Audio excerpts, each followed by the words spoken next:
it's really important to have a plan and understand what your goals are. In fact, my camel out there is suffering right now with a broken back. So I actually found Pepe when it was only a couple of hours old, and I'm like, oh, this is a funny meme. Oh my god. Yo! Who is this Degen? The old man is swing trading over years at a time.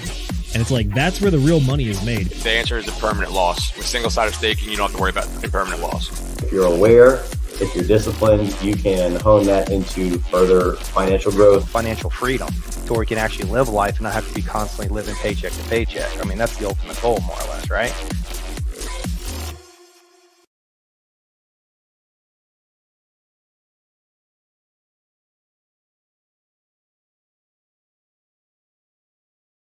Ladies and gentlemen, boys and girls, crypto degenerates, ducks and squirrels, welcome to this here episode 28 of the Degen Roundtable Book Club.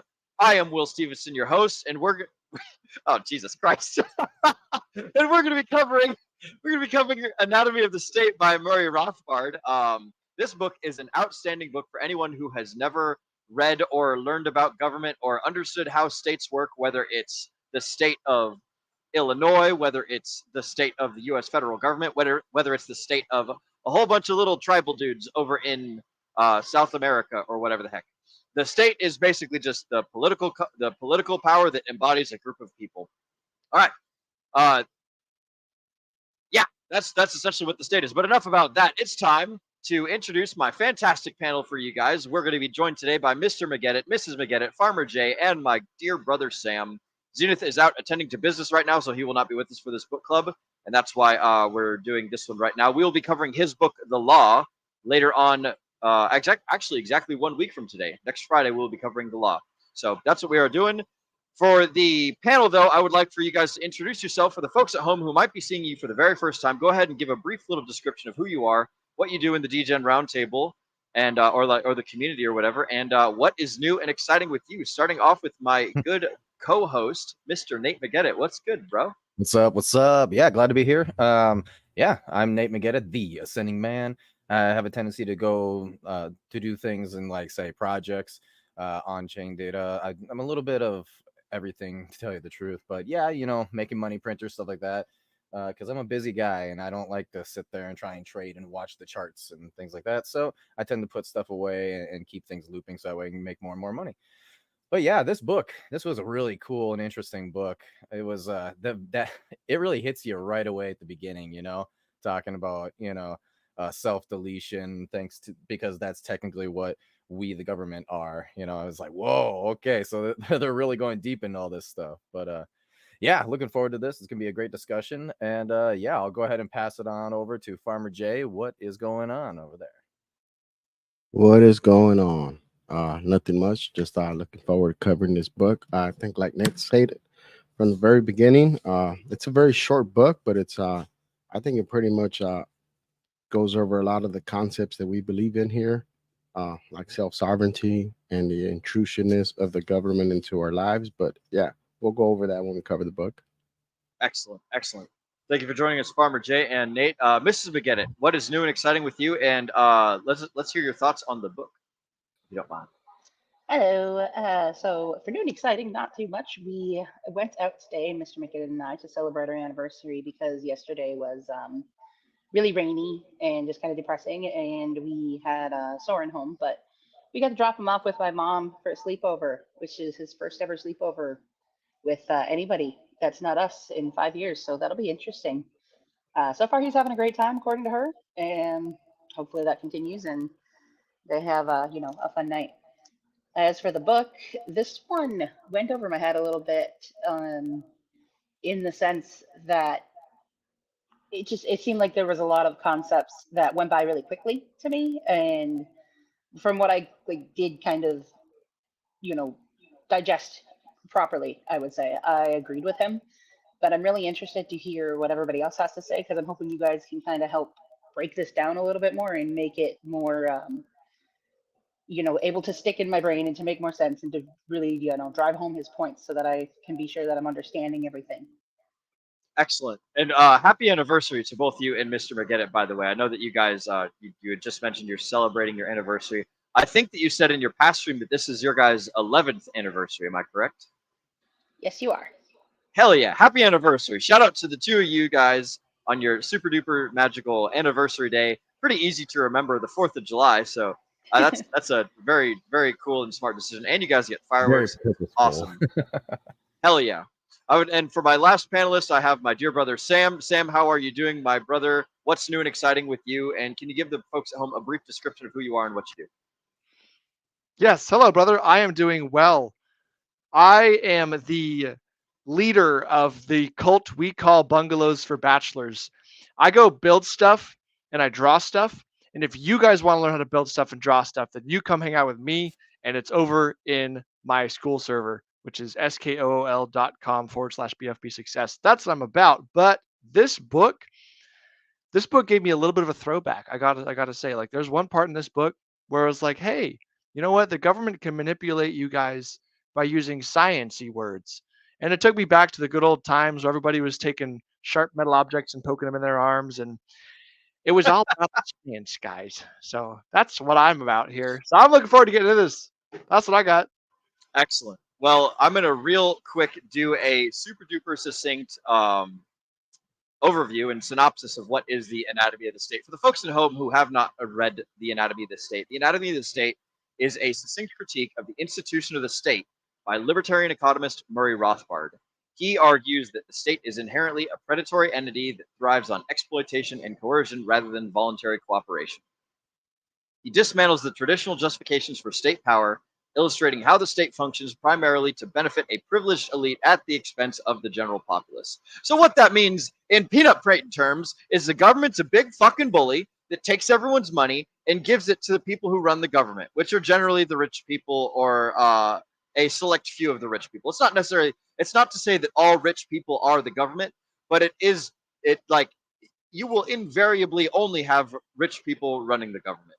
And they might not necessarily be rich in fiat currency. They might be rich in influence and control. They might be rich in like the attention economy, have like a celebrity status or something like that.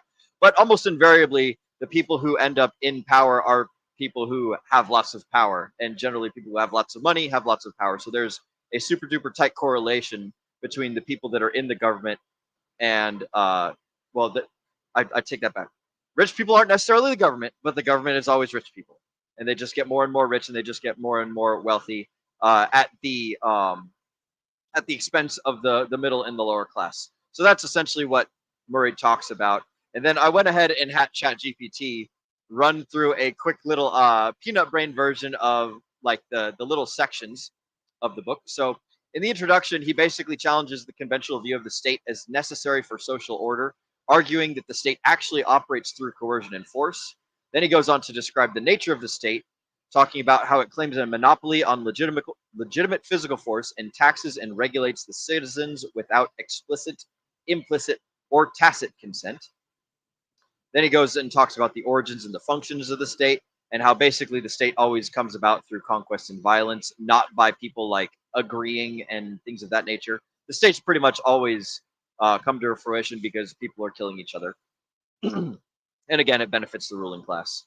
Then he talks about the state and the intellectuals, and I think that this is going to be the funnest part of the conversation, boys and girls, is when we're going through the state relying on intellectuals to justify its existence, rewarding them with privileges, and creating a mutual beneficial relationship. Then after that, he goes into talking about the state and the war, talking about how the state basically perpetuates war to expand its power control, using conflict to rally support and suppress dissent. And then towards the very end of the book, he goes into the myth of the common good, where he argues that the state prioritizes the elite interests over the common good, highlighting the inefficiencies and moral issues in state intervention. The conclusion is Murray Rothbard advocates for a society based on voluntary cooperation, free markets, and rejecting the coercive influence of the state. So he basically wants people to agree to get better, or not agree to get better, to agree to do business with each other, and more or less like not have to use violence and not create a ruling class, and just he wants people to essentially not like kowtow to people that are despots and things. And for those of you who don't know, Murray Rothbard is a libertarian economist, so That's where I get a lot of my reading information from, is the libertarian economists, folks of that nature, whenever it comes to government stuff anyways. But yeah, so real quick, I want to give an opportunity for the panelists to talk about, if you guys have any one particular thing in the book that stood out to you, then I would like to go ahead and hear it. And if not, I'm just going to run us through a whole bunch of questions after we do chat shoutouts, of course. I'm going to run us through a whole bunch of questions, and we'll have some topics to discuss that are based on the contents of the book. So, Mr. Nate, do you have anything that stuck out to you in the book, or did you already mention it earlier during introductions? Yeah, I already mentioned it earlier. The very beginning of it, it's like, whoa. Okay. Well, I have my notepad pulled up a little bit now, so I'm going to take some notes, which I should have done at the beginning. What was your favorite part, of the part that stuck out to you? So the very beginning, right? And I don't know if I want to call it my favorite part, but it's definitely notable, like super notable at the very beginning. He talks about how basically we as the people are not actually the people, but we all agree that we are the government, right? So therefore, if you were to do something like, say, take money from a smaller minority group, right, and then distribute it to everybody else, technically speaking, they're giving their money away because it is all of us, right? We are the government. And the same sort of thing, like he actually straight up uses the Jews and the German people. We are on YouTube, so I'm trying not to get us canceled, but yeah, and he's just straight up like the Holocaust, technically speaking, was them self-deleting themselves because we are the government and everything. And it's like, and he makes a case of like, if that's really truly how governments seem, like that's the idea behind a government, then it's a very incorrect way of thinking, and it should be the people instead, the people of the government. And that, like, right off the bat, when he started talking about that, just immediately too, I was like, whoa, okay. It got me thinking. I'm like, all right, so he's talking about how the government tends to try and manipulate us by saying, we are the government, right? But in truth, we are the people. The government is, why is it that we have governments then? Well, it's because of structure, and we humans definitely, for society, need to have some kind of structure, and that structure tends to evolve at all times. Even if people are trying not to have governments, it sort of just evolves into a government down the road. So it's definitely an interesting read, Okay, excellent. So you like the first part. I had a lot of fun during that part too, when he was basically describing, like, this is all what everyone thinks the government is, but it's not that, you dinguses. I thought that was pretty funny when he was going through that section of the book.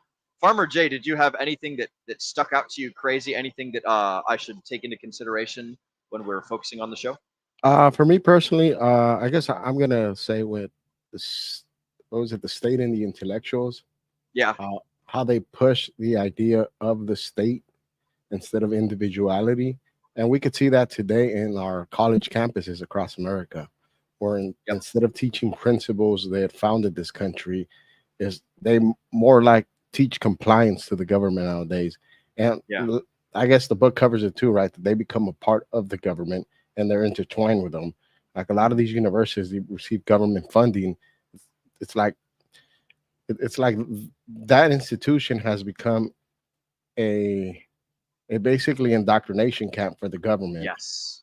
And like it's just a trip to me how and they like that I guess it just adds to my disdain of intellectuals and status and the elitist class that think they know what's best for you.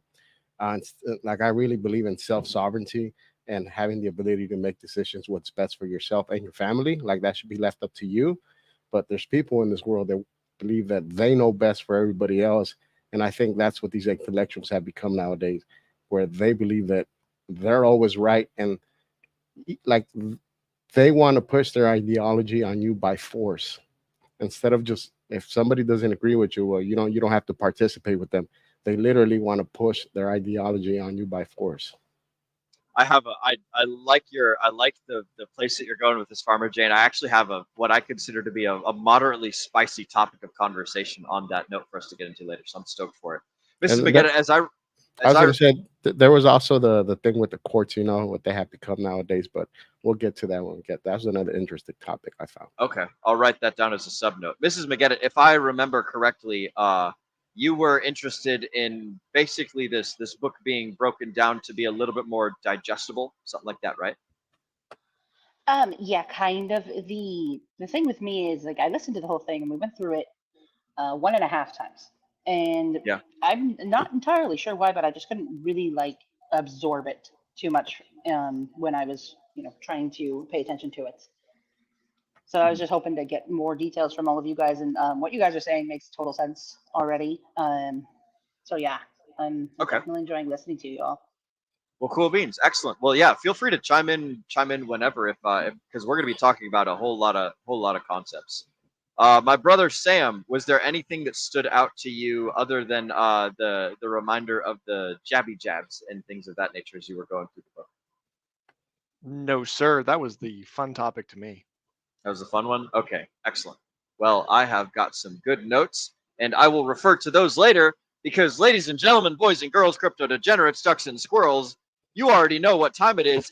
Oh, there we go. There you go. You already know it's time for motherfucking chat shout outs, baby.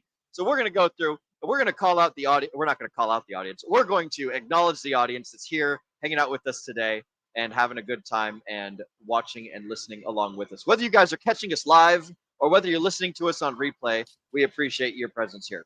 So starting off with Mr. Kenturian 54X, what is up, Degens? Hope you all had a fantastic 4th of July.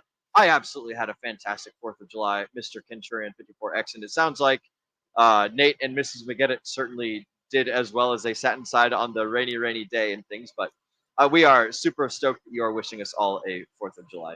Thank you so much, good sir, and we're glad to have you with us.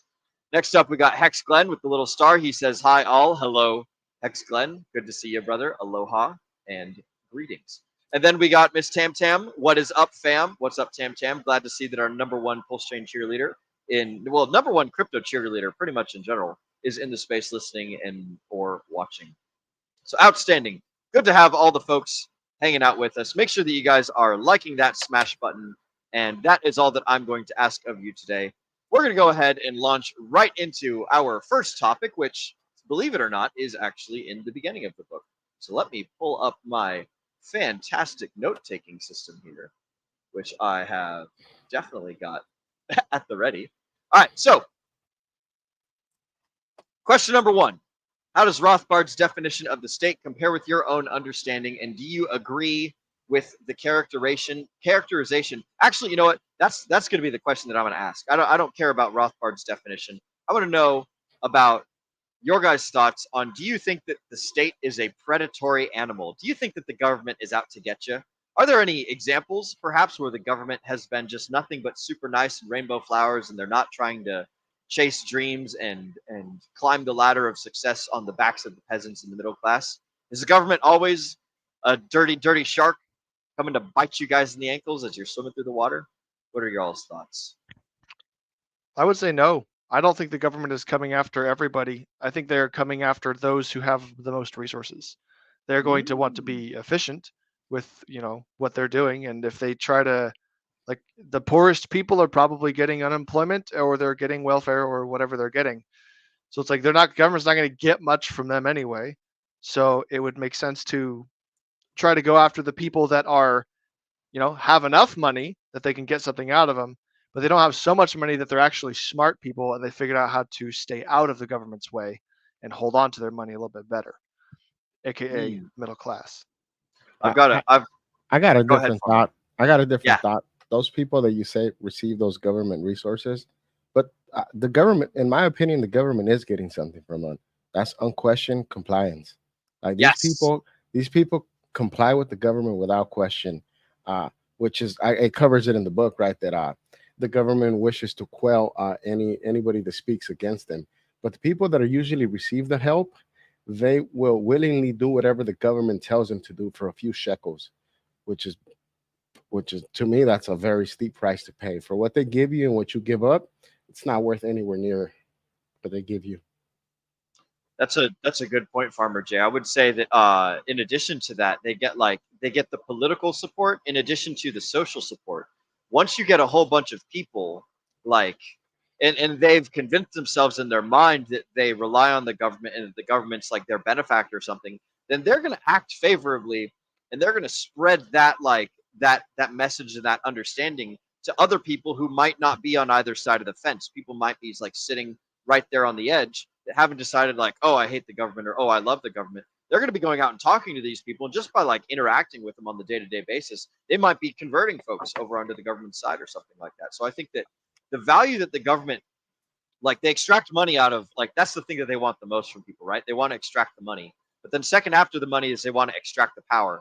And they get power from like the political strength of just being able to like tell people to do things and they do it, or like by dangling a carrot, like a really shitty looking carrot in front of some super duper poor and desperate hungry people in order to get them to comply, and then also like to spread the ideology of whatever it is that the government needs. Another thing that he had mentioned early in the book is that the government, like, it needs they need the violence to like force to force compliance in the beginning. Like when the tribe of murdering bandits like takes over another like little village or something, they quell the rebellion with the violence. But then like if they don't convince the people of the village that like, hey, we're the good guys and we're here to make your life better, like, and they don't at the very least get their compliance, or no, excuse me, they're trying to get their influence, but at the very least they need their compliance. So like you have to deal with the people's like sense of uprising and sense of rebellion and sense of like, I want to be in charge of my own stuff. If you don't give them something to look and to distract other than that, and that's like kind of where the intellectual conversation comes in. But I think that that's kind of something that the government extracts out of the poor people. It looks like you got something, Farmer. Oh no, I was just listening. Oh, okay. Excellent. But yeah, Sam, you're definitely right that the government wants to take all the rich people's money, and they're definitely I would be willing to bet that they're focusing their efforts on the rich people that don't defend themselves. So like the upper middle class, where they don't quite have enough money to go and like get lawyers or to fly in and expatriate themselves or something of that nature. Nate, it looks like you got something, broski. What's up? Oh, it was just my answer to this is a little more it was maybe just a little more refined. I think a government is nothing more than a social structure for humans in general who believe in a certain thing, right? So, what is that thing? It could be anything, quite frankly. But humans, when they group together, they tend to first off get some sort of leadership, right? AKA structure. And then from there, they start that leadership and that structure then starts extracting resources and then redistributes the resources amongst everyone else, right? And so you have a few, you have that 1% or the 20%, right? That create all the resources and and getting through inventions and stuff like that, production. And then the government basically takes as much of that as possible and then redistributes it out to the bottom 80%. That's what I think governments are just in general. I think it would be ideal if the government gave a lot of the stuff to the people that needed like help getting themselves pulled up by the bootstraps. But I think I got to disagree with you, Nate. I think that they keep a lot of the wealth for themselves, and they only distribute like the bare minimum amount necessary to maybe the bare minimum amount is 80%. And that's where the power comes in of like the very top, right? Mm-hmm. So it's like the top 1% in that power structure. Mm-hmm. Goes figure, right? Okay, I like it. All right. So next up, I was just going to quickly bring up, if you remember when they did the COVID lockdowns, right? They gave everybody, $1,000 measly bucks, right? Yeah. Now we know that we can make a lot more than that going to work, right? If you actually want to work, you can actually make way more than that. So what was it? I think there was a couple of stimulus checks, and then the last check was like the lowest amount checks, right? It's like they give you shekels, and then you become more dependent on them, and they give you less and less and less. But now you become so dependent on them that you're willing to take it and comply with whatever they tell you, because at that point you're desperate. Bro, I remember there was a loan program too. Like, not only did they give us our 1,000 shekels or whatever, and then I think the final paycheck was like $400 or some bullshit. Yeah, $600, something like that. Yeah. I mean, there's a lot of stuff people can do with $400. If you'd have taken that $400 and I don't know, bought some cryptocurrencies or bought some Nvidia stock at like with it at the time, then you probably could have made some. You probably could have invested that money and done something with it. But like the point is, like the government trying to encourage the people to suck off its teat in order to like basically say like, hey, you need me to survive. You need to now do the things that I want you to do. Right? Like that was definitely a big part of the last 4 years, bro. Oh man. Okay. All right, sweet. So that Damn I think elitist. That's my despise. This book just made me hate the elitists anymore. Like the ones that told you to put a diaper on your face and walk around looking like a dummy. Yep. Like that was The gonna mask slap hard. on. Yeah, like that is part of that elitist in the state thing, right? Where and anybody that dissented, right? Like anybody on YouTube, you guys remember would get banned, right? Anybody that would say that they had disinformation, anything the Yeah. government didn't agree with on any of the social platforms, right? They got deplatformed and shut down, which is it's crazy to me. Like, damn. Yeah, Dude, had like Trump, kind of Tate, power. all of them. what Yeah. was that, Nate? Yeah, like Trump, Tate, those guys, like literally. Oh, it yeah, wasn't yeah, even yeah. it wasn't even just the socials. It was flat out the payment systems too, like Yeah. Stripe Oh, and yeah. PayPal. They shut everything down. Anyone that like encouraged people to do thing that was other than like, hey, this is extreme measure, or we need you guys all to fall into lockstep real quick here, and just do as we say and don't think about it. Watch Stephen Colbert and go get man. Like I don't even know if we can still say the magical words. Like you still see people on YouTube calling it, Android 19 or the Great Happening or like whatever, and it's like, man, I don't know if that I'm sure that the time has passed, but it's like, man, I would hate for my like ability to talk to people to be threatened because I say some silly little words or something. But I think that, do you guys think that YouTube is part of the state? Like the not YouTube the website, but like YouTube the people that make the rules and that enforce the rules, are they part of the state? I wouldn't say they're necessarily part of the state, but they're part of that elitist class that believes that they know better for you. And like they're intertwined with the state, but they're not necessarily a part of the state, right? Because they're considered a private company, but they still chose to do what the state asked them to do, right? They weren't required to do it, but they made the decision to go ahead and ban anybody from the platform that didn't conform to what the government had to say. One of the things that he talks about in the book is the difference between social power and political power. Social power being like the power over the things around you. So if you imagine like you're a guy who needs to swing an axe to chop down trees and you get really strong in order to swing the axe and chop down the trees, then you have gained social power. And if you get really strong in order to beat up the people around you, then that's political power, because the political power is the power to influence other people. He sounded when he said that about political power, he sounded so like spiteful. Yeah, man. Yeah. What version did you listen to, Nate? Because I listened to both the Audible and the one on YouTube, and I gotta say I like the one on YouTube a little bit more than the Audible one. Yeah, I listened to both YouTubes as we were driving from her mom's house. Okay. Yeah, I think that, so when he was talking about like getting political power versus getting social power, they don't necessarily always have to be like separated. Like I use the example of like bodybuilding as a means to gain both social power and political power. And replace the word social with environmental, right?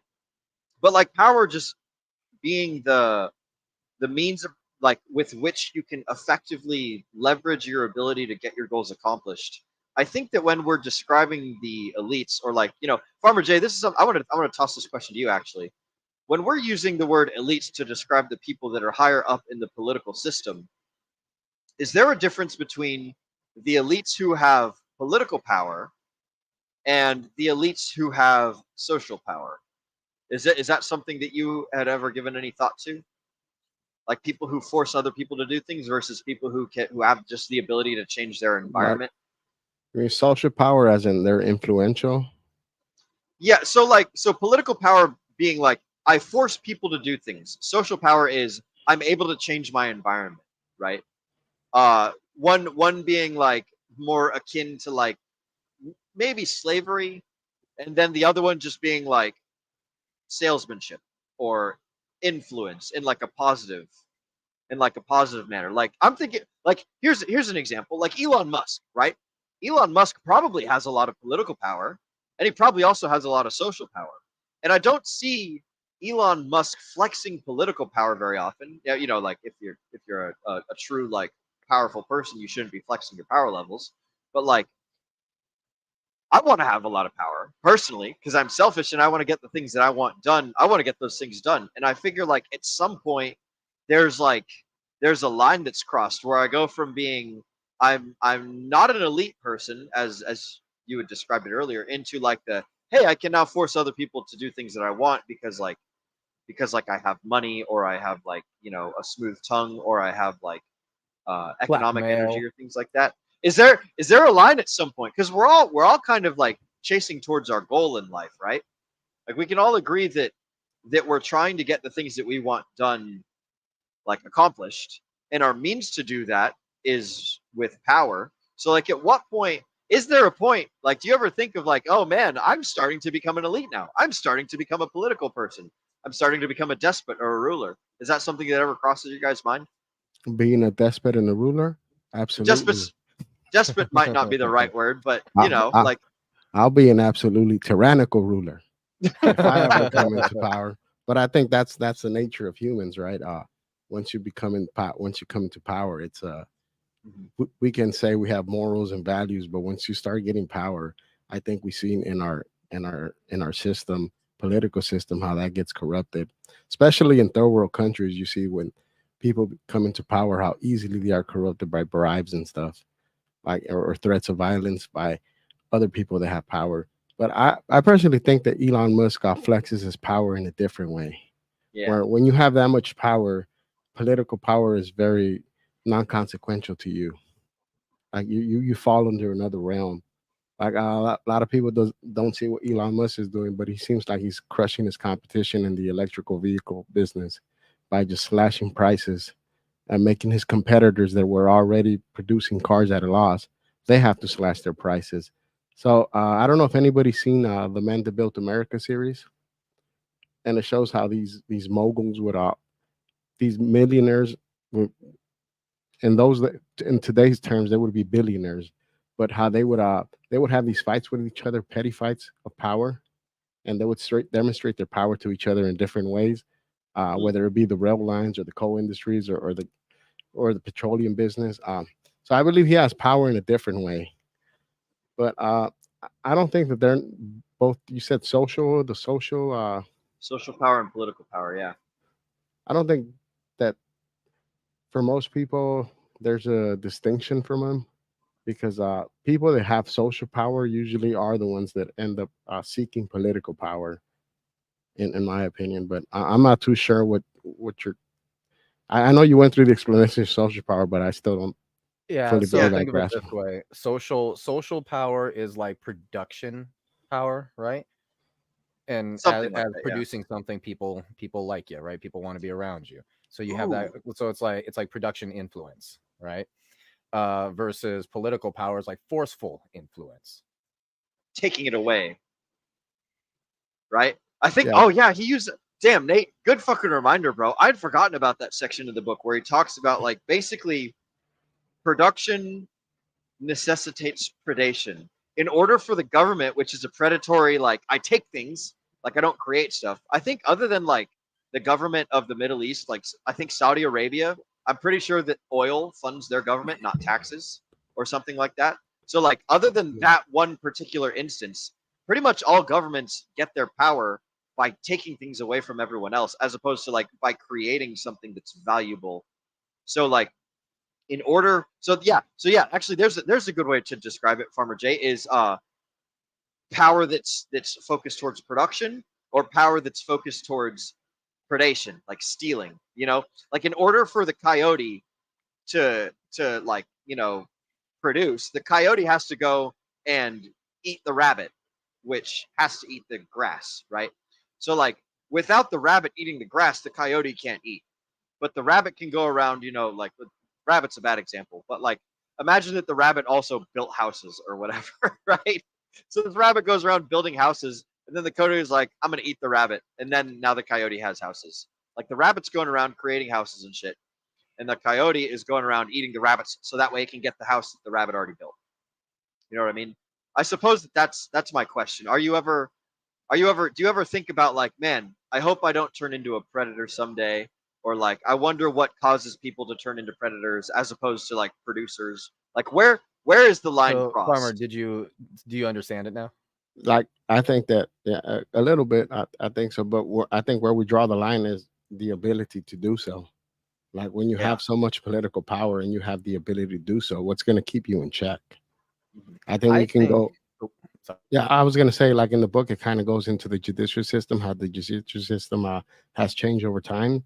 Yeah. Now to so I think that's kind of where the line has been drawn is for humans is what can I get away with? And once you figure out that line, if that's what they go with, people in power are willing to violate your rights as long as they can get away with it without consequence.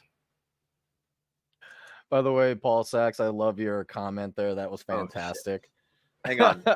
Can you, Mrs. Producer, can you pull it up? I have actually not been scrolling the chats recently. I thought the coding spent his life getting fucked by the Roadrunner. That's funny.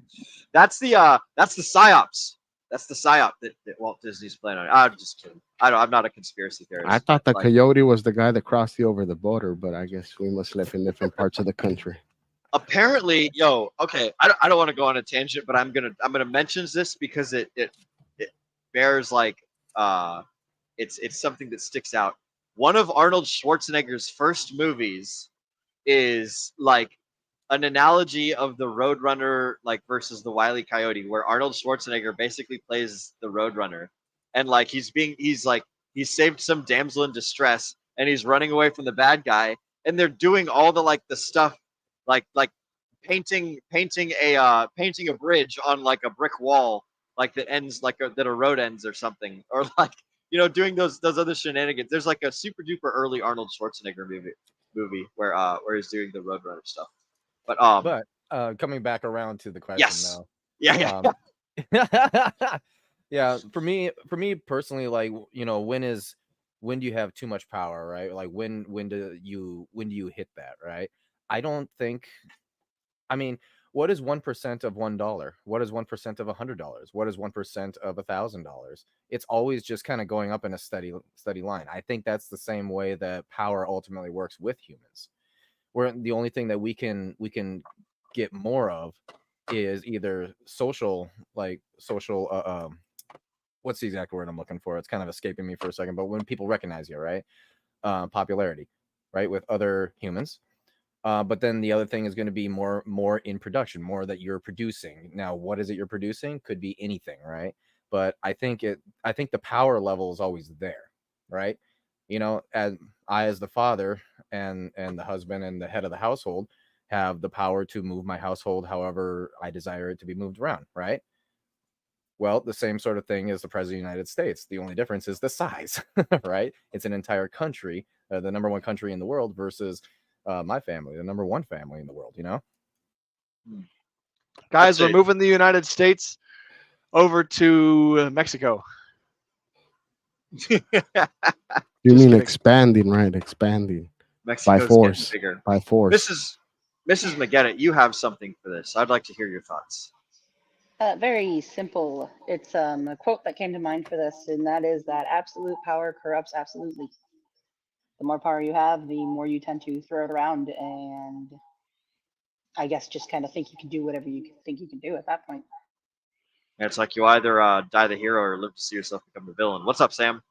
Got a thought for you on that one, Mrs. McGettit. So what I've been mulling over here is the idea, and I don't remember which book I got it from recently, but the idea is that power, when you gain more power, all it does is it allows you to remove inhibitions to doing what you wanted to do in the first place.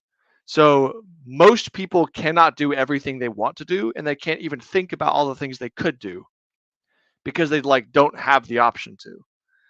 And so if you remove a whole bunch of inhibitions and you open up all of the doors that are possible to yourself by having absolute power, then it's going to magnify the personality and the kind of decisions you already make.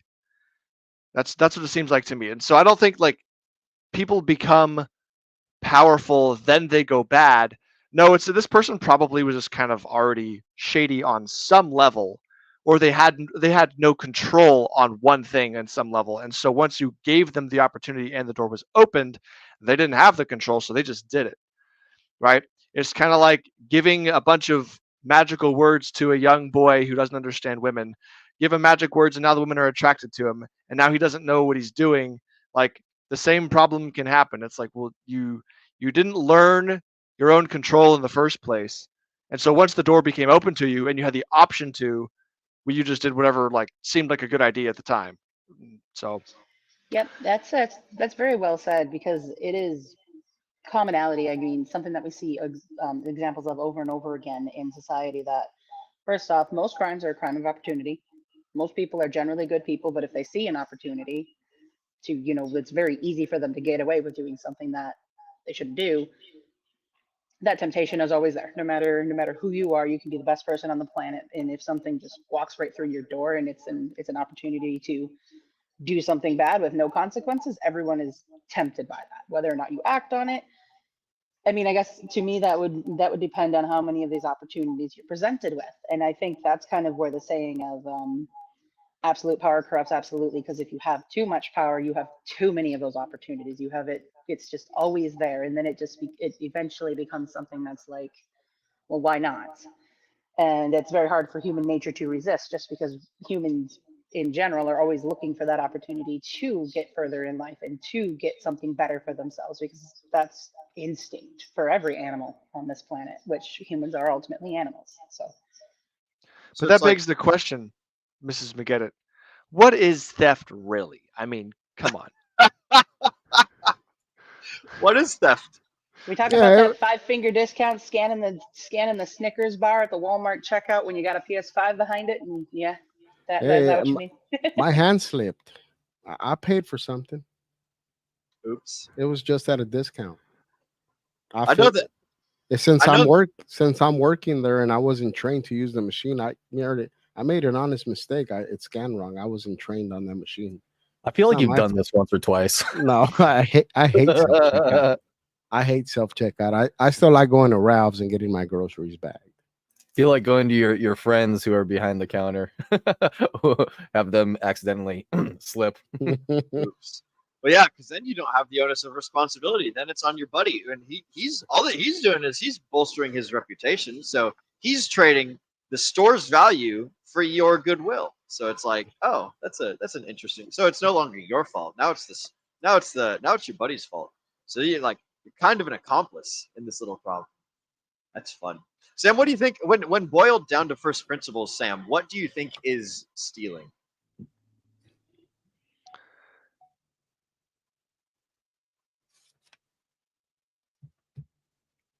If you think any harder, you might start seeing steam coming out of your head.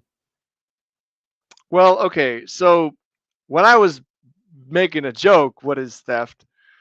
I was implying that, anybody who does something bad, pretty much in most cases, I'd imagine they are they feel justified doing it for whatever reason. If they feel like they need to steal to make money and survive, they're probably just going to do it. So that said, it was playing on the idea that when you get to that point where you have that much power and the options available to you, and you have the opportunity to steal something or whatever, it would be much easier for you to justify it to yourself and steal a thing. And it kind of makes you wonder, okay, stealing and ethics.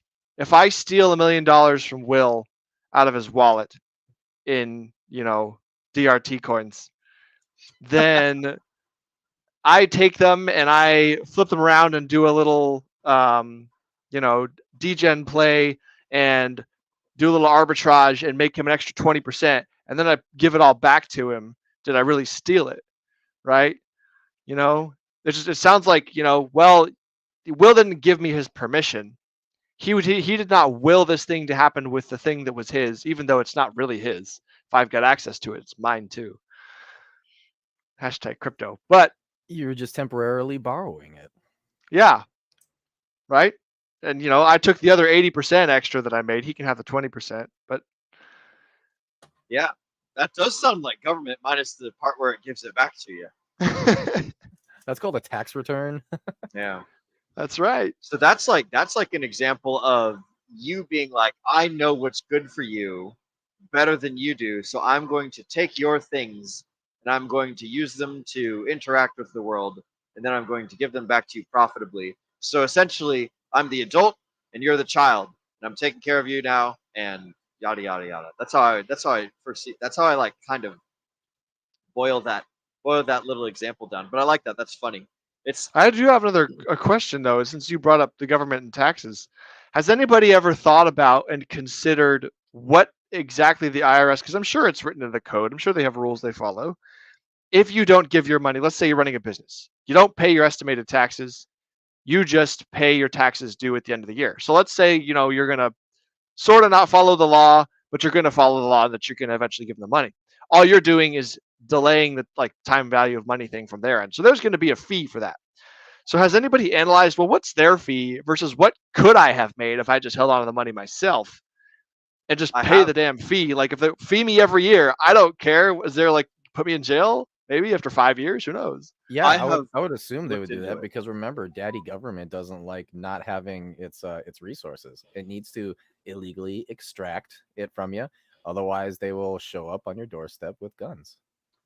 Nate, real quick, housekeeping. Can you move your mic a little bit closer? I know you can't turn it up, but can you move it a little bit closer? I've noticed I'm having to turn up my headset when you do a sound check real quick. Yeah, that's better right there then. Okay. Probably. I'll have to hear someone else speak, and then I'll know if I need to turn it up or down. But I will let you know as we go because we do it live.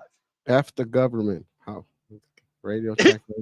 Is that better? That's good. All right. I think that we're good on audio. For the folks at home, if there's any issues in audio, make sure you type it in the chat. Otherwise, I'm going to presume that we're good because it sounds good to me. Sam, what did you just say, Sam? The question about taxes and waiting till the end of the year? Yeah, I was wondering, okay, so risk mitigation and IRS and all that stuff. If you know someone who knows lots of IRS rules and they know how to basically play the game of ignorance, it's like, oh, what if you just extrapolated this thing out and you just didn't pay your taxes at all until they find out? But in the meantime, you just got massive gains on gains on gains on gains on your money. And then you pay your taxes and you pay the fees on top of it. And once they find out, right? Okay. Oh, you caught me. Sorry. Here's all the money and all the fees. I think that if you're paying the fees on a yearly basis, you're probably not going to end up in jail. But if you're willfully not paying them for years, then we've seen before the IRS will put your ass in jail. Well, they'll come after you to get your money once they find out. Yeah, they won't immediately put you in jail. No, it would have to be a while. Yeah, like the example you're using, where I think that person just pays yearly. I don't think the IRS will put you in jail. But if you're willfully not paying for years and hiding stuff, then they probably prosecute you and throw your ass in jail, right? It's funny, right? It's the only creditor in the world that will put you in jail for not paying them. I will also say, let's take a look at John McAfee, and let's take a look at Bitcoin Jesus and what the government cooked up to get those two gentlemen on taxes. They threw McAfee in jail, and he died. Schwacked. #schwacked. Big shout out to John McAfee. Super cool guy. Listen to his interviews. That dude's a fucking genius, man. He's gone on some kick-ass shows. I fucking love John McAfee. But if the government wants your money, they'll find a tax reason to come and get it or something like that. If you made your money and you left and you're doing, whatever the heck. I can't remember who the Bitcoin Jesus guy's actual what his actual real life name is, but I know that he was being chased after by the IRS for a long time from some several years back stuff that he did with trading Bitcoin before it was ever even relevant or anything. When the government said it was crap, when the government said that Bitcoin was a worthless piece of crap, hey, but if you made money on it and you didn't give us a cut, we're going to throw your ass in the clink. Exactly. And that's the part where it's hey, they have the monopoly on violence. So it's what are you going to do? To answer your question, though, Sam, a little bit directly. Shit. Okay, never mind. I just opened a new tab. I thought that I closed the tab. Apologies there. I thought I have asked my employer to reduce my tax withholding to 0, and they were like, "We can't do that." Because normally, like if you're a W-2 employee, I'm a W-2 employee, and so I get paid on a weekly basis from my employer person, and they take a chunk of my paycheck and they send it to the government, much like they do with most everyone in America. They take a chunk of your paycheck and they send it away. You never even see it in the first place. It's gone, right? And then at the very end of the year, if you've been a good little boy, then you say, "Oh, please, Mr. Government, can I have some of my money back? Here's my tax return." And then they say, "Ah, I see we have charged you too much. Here's some of your own money back without interest or anything."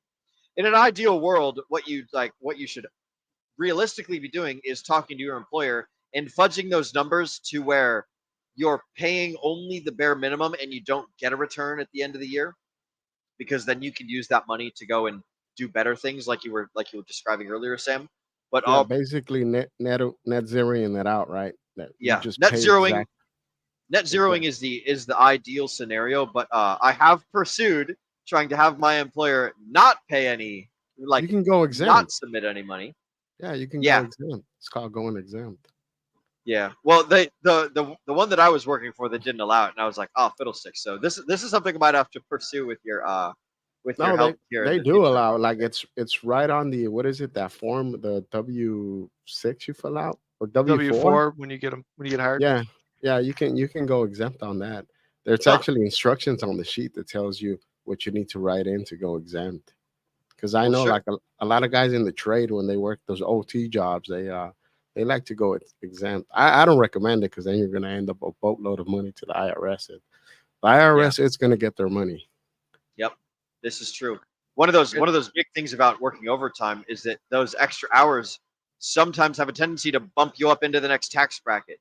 So you're literally like slaving your day away just to pay more money in taxes at the end of the day. Sam, Yeah, it sounds like you had it's something always there. nice to see almost half your paycheck going to the government. Yeah. Yeah, I was gonna say that the IRS not only wants their money, but there are a lot of methods by which they make sure they get it as soon as possible. And they care more at scale. So like the bigger of an employer you are, the more frequently you're going to end up paying. But in most cases, most businesses are going to be paying. I honestly haven't had an employee in a minute, so I don't remember. But it's monthly or weekly, whenever you're remitting your taxes, collecting of the employees and submitting it for them. Yeah. So if you do the exempt thing, I really don't know what actually happens, because the employer is the one who's responsible for paying your taxes. They literally have the account to pay your taxes. So I it's beyond my tax expertise, because you're not making like an estimated tax payment as a 1099, because it was wages. So it sounds messy. Yeah, when you end up doing your taxes, like, it just, when you get your W-2 forms, it just shows that you paid nothing into the federal state government, and now you end up with a big bill. Ask me how I know. How do you Wow, know? so it worked all the way till the end, and then you got the whole year. Yeah, like, you can go exempt the full year if you want to, and they won't take any federal taxes from. But when you do your taxes, and you put it in the software and it does the calculation, it shows you how much you owe the feds, Mm-hmm. which is depending on how much you're working, can be significant, and it could be something you did not notice because they were taking it in smaller chunks.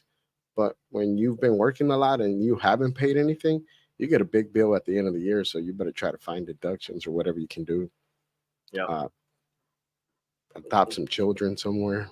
You have to plan for it. Yeah, I like it.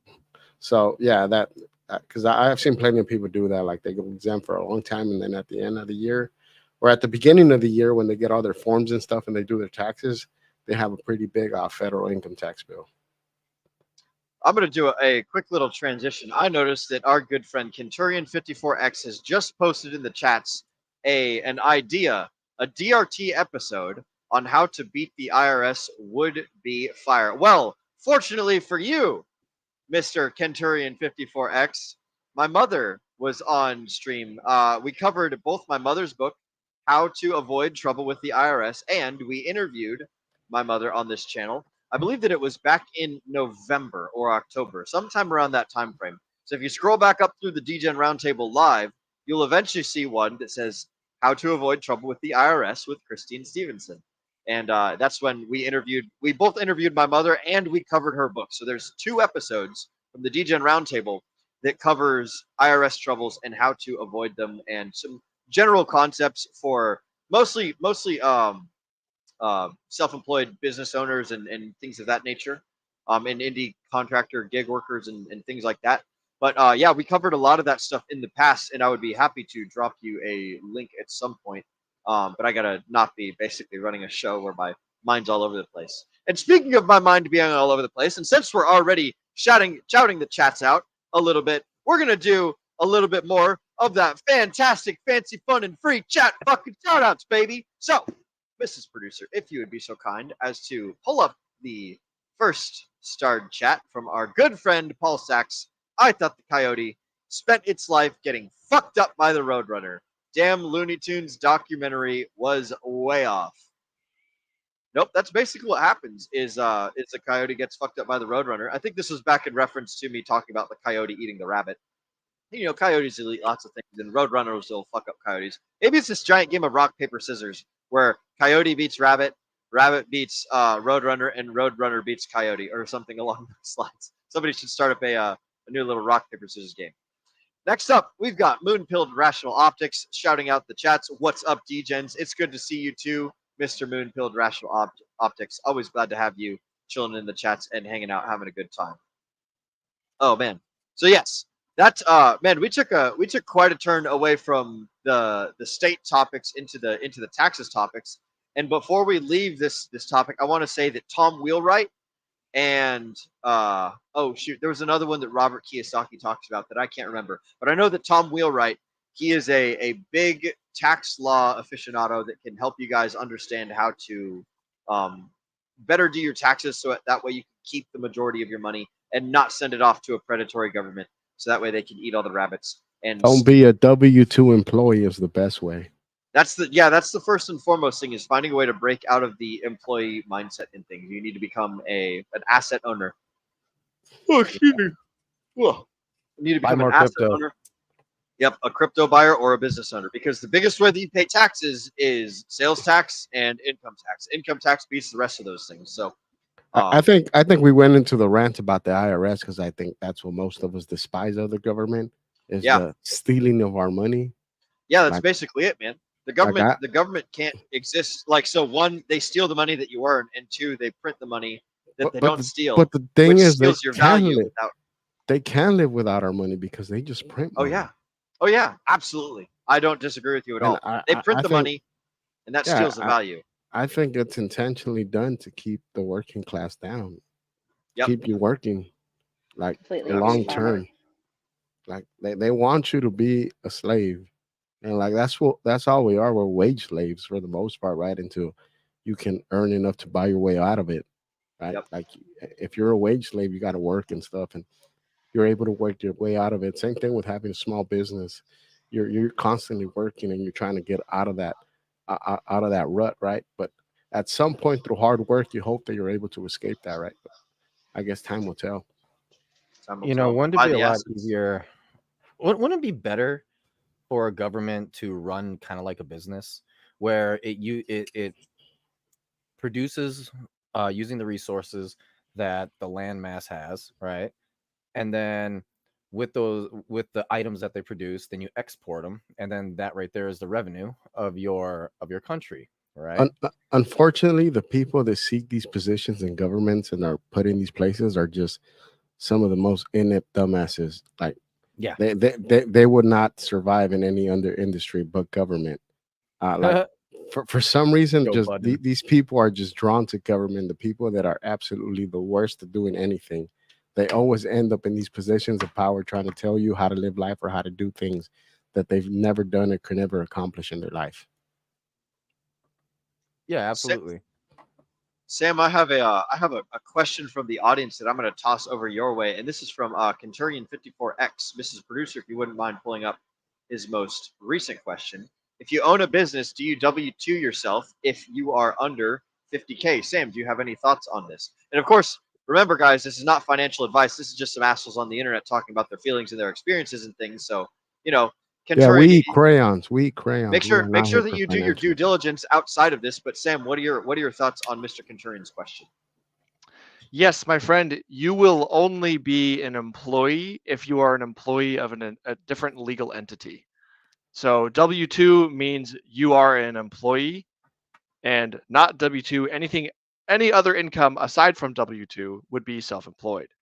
So the only reason anybody personally would become a W-2 of their own business is generally if you become a sole proprietorship, you're like, all right, I kind of want to like move up to an LLC and maybe be taxed as an S corporation or something like that. And when you do that, you can actually no longer, well, you're still the owner of the company, so you still get, disbursements and stuff, but you can change your status to being a hired employee of the legal entity to the IRS.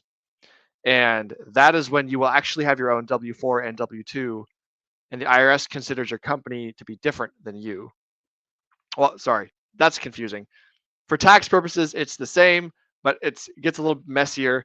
Long story short, no, it does not have to do with the 50K mark, but it does have to do somewhat with the amount of money you're making, because the more money you make, the less efficient it is in terms of saving money to remain a sole proprietorship. Thank you, Sam. That was a good answer. I don't understand a lot of those things, but Sam, you run your own business and you've been doing that for what, 2 or 3 years now? Something like that? I started the first one 5 or 6 years ago. Oh, dang. Good shit, bro. Good shit. Yeah. So Sam's got a lot of business headaches owner with the background. IRS. A lot of headaches to me, it seems like. They haven't found me yet. You're not. Soon, once you blow up. Once It's you okay, start- because I've got a good connection to help me solve that problem. That's all right. Yeah, yes, Yes. you do. Yes, you do. Yes, you do. All right, guys, I'm going to do a hard transition, and I'm going to say that we're going to talk about war. All right, so Murray Rothbard has a perspective on the state's role in perpetuating war. So I want to ask you guys, do you believe that war inherently benefits state power? Yes or no? Does war make the state stronger? Does it make the state weaker? Does it do both? What are your thoughts? Does the government like war? Who wins? Ooh, that's the best fucking knockout answer that I've heard in a long, long time, Nate. You're absolutely right. Well, If the government, go ahead. I think some of the people in our government, they do love war, especially those that are heavily invested in the military complex that we have here in America. There's people out here that benefit greatly when we're at war. But the state does, like, if you're the victor in the war, then you actually benefit. And I mean, we can have exceptions, right? Like if you look at World War II, all of Europe, even though they were victors, right? The countries were absolutely decimated. There was no real winner. The only winner was America, because America was actually walked away pretty unscathed, right? And then after that point, that's when America became the world power and was able to impose their will all over the country. I mean, all over the world, right? So there are times when war does benefit a state. Like after World War II, America became the most powerful nation in the world. So, but for the most part, war destroys more than creates. But in war, there's always people that benefit greatly. And it's usually a small amount of people that are at the very top that are able to gather all these resources when wars happen. And the funny part about it is they're not the ones that have to go bleed on the battlefields. They always send peasants in their place for disagreements they have. And that's by using the belief system of patriotism. I don't know. I don't know if anybody's read. I think most of us are familiar with what is it? The Sovereign Individual.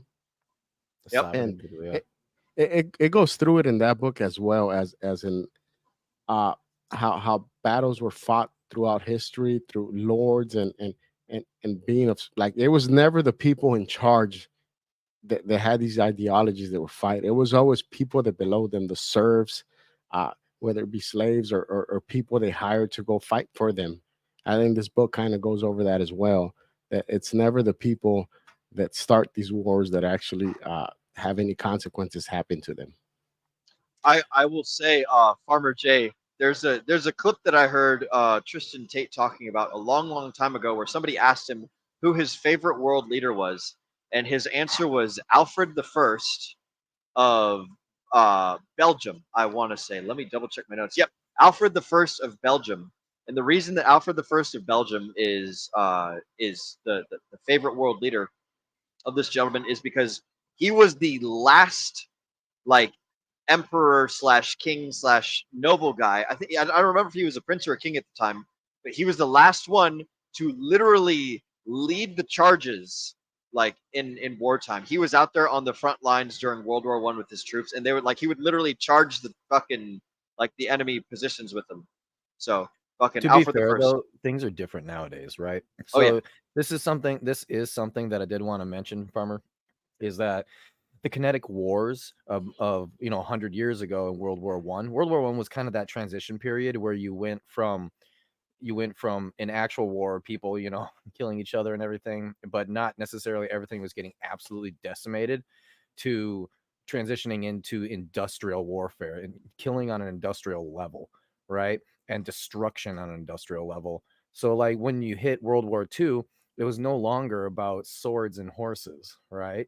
Which they had in World War Yeah, One. It was and about these machine guns. anybody that was still using that got absolutely fucking Yes, obliterated. they got obliterated because they started realizing, hey, bombs and these guns that shoot bullets, really fast, do way better in war. And so by the time World War II came around, that's the only thing everyone was using.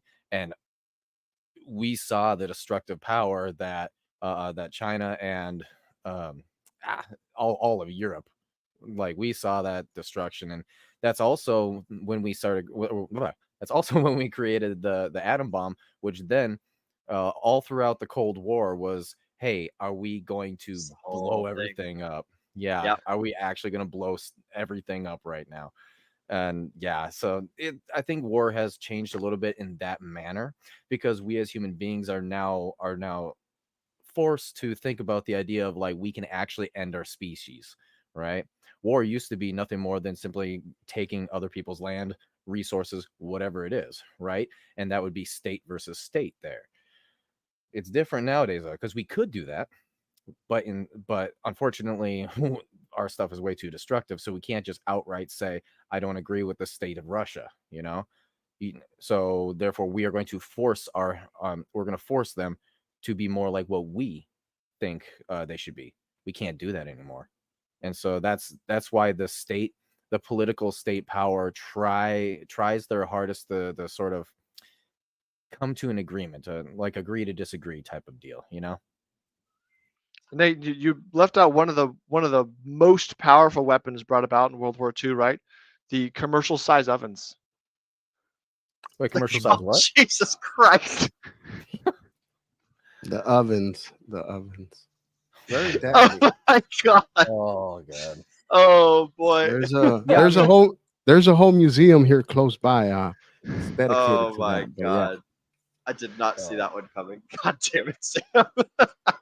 and that just Yo, goes to point outta out here. that just goes to point out the sickness of what human beings can do to each other, right? All under the name of the government, right?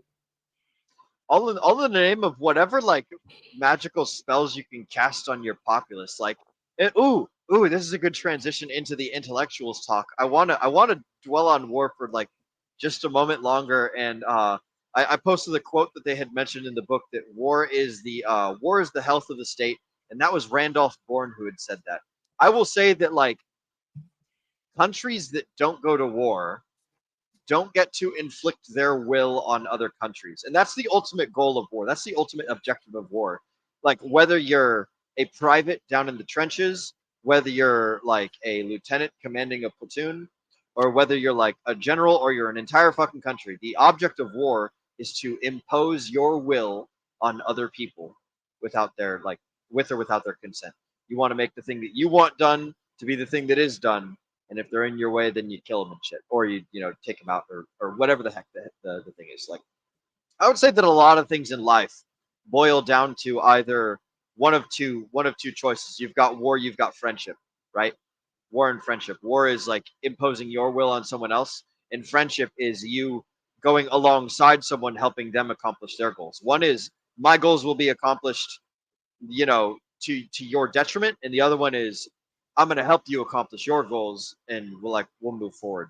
A lot of what the government does is predatory. A lot of what the government does is the imposition of its will on other people. So I would say that, like, I agree with Randolph that the object of war, or that war is the health of the state, right? Because a state's ability to impose its will on other countries, other people, like the war on terror or whatever, right? We weren't going to war against like the dictionary concept of being scared of something. We were going to war against the Middle East because they had some stuff and we wanted it. And we just called it terror. So that way we could use this intellectual ability to influence people and to change their minds to be like, oh, we're going to go get people who are like, they hate you. So we're going to go get them and we'll show them, right? Nah, it's they've got something, we want it, so we're going to go get it. And then our ability to call it war and whatnot. If you guys have any final thoughts on war, then speak now or forever hold your peace. Otherwise, I'm going to launch into the intellectual topic of discussion. So going once, going twice, thumbs up, thumbs down. World War III incoming. World War III incoming. I'm glad I am out of the draft range. What you got, Miss McGinnis? I wanted to say that when I read that quote, I actually thought of something completely different. I went okay. Kind of totally radical opposite, and to me, it made me think of the idea that war is more or less a convenient way to keep people distracted. So for me, it went into like an internal kind of thought process there as to like what war means for the people who are living in that country that are going to war. And I think in that way, it does benefit the state's power, because it keeps the people focused on this war rather than what's actually going on within our own borders, rather than what our own government is doing to its own people. And yeah, that's where my mind went with that. I went the complete opposite direction from the rest of you, I guess.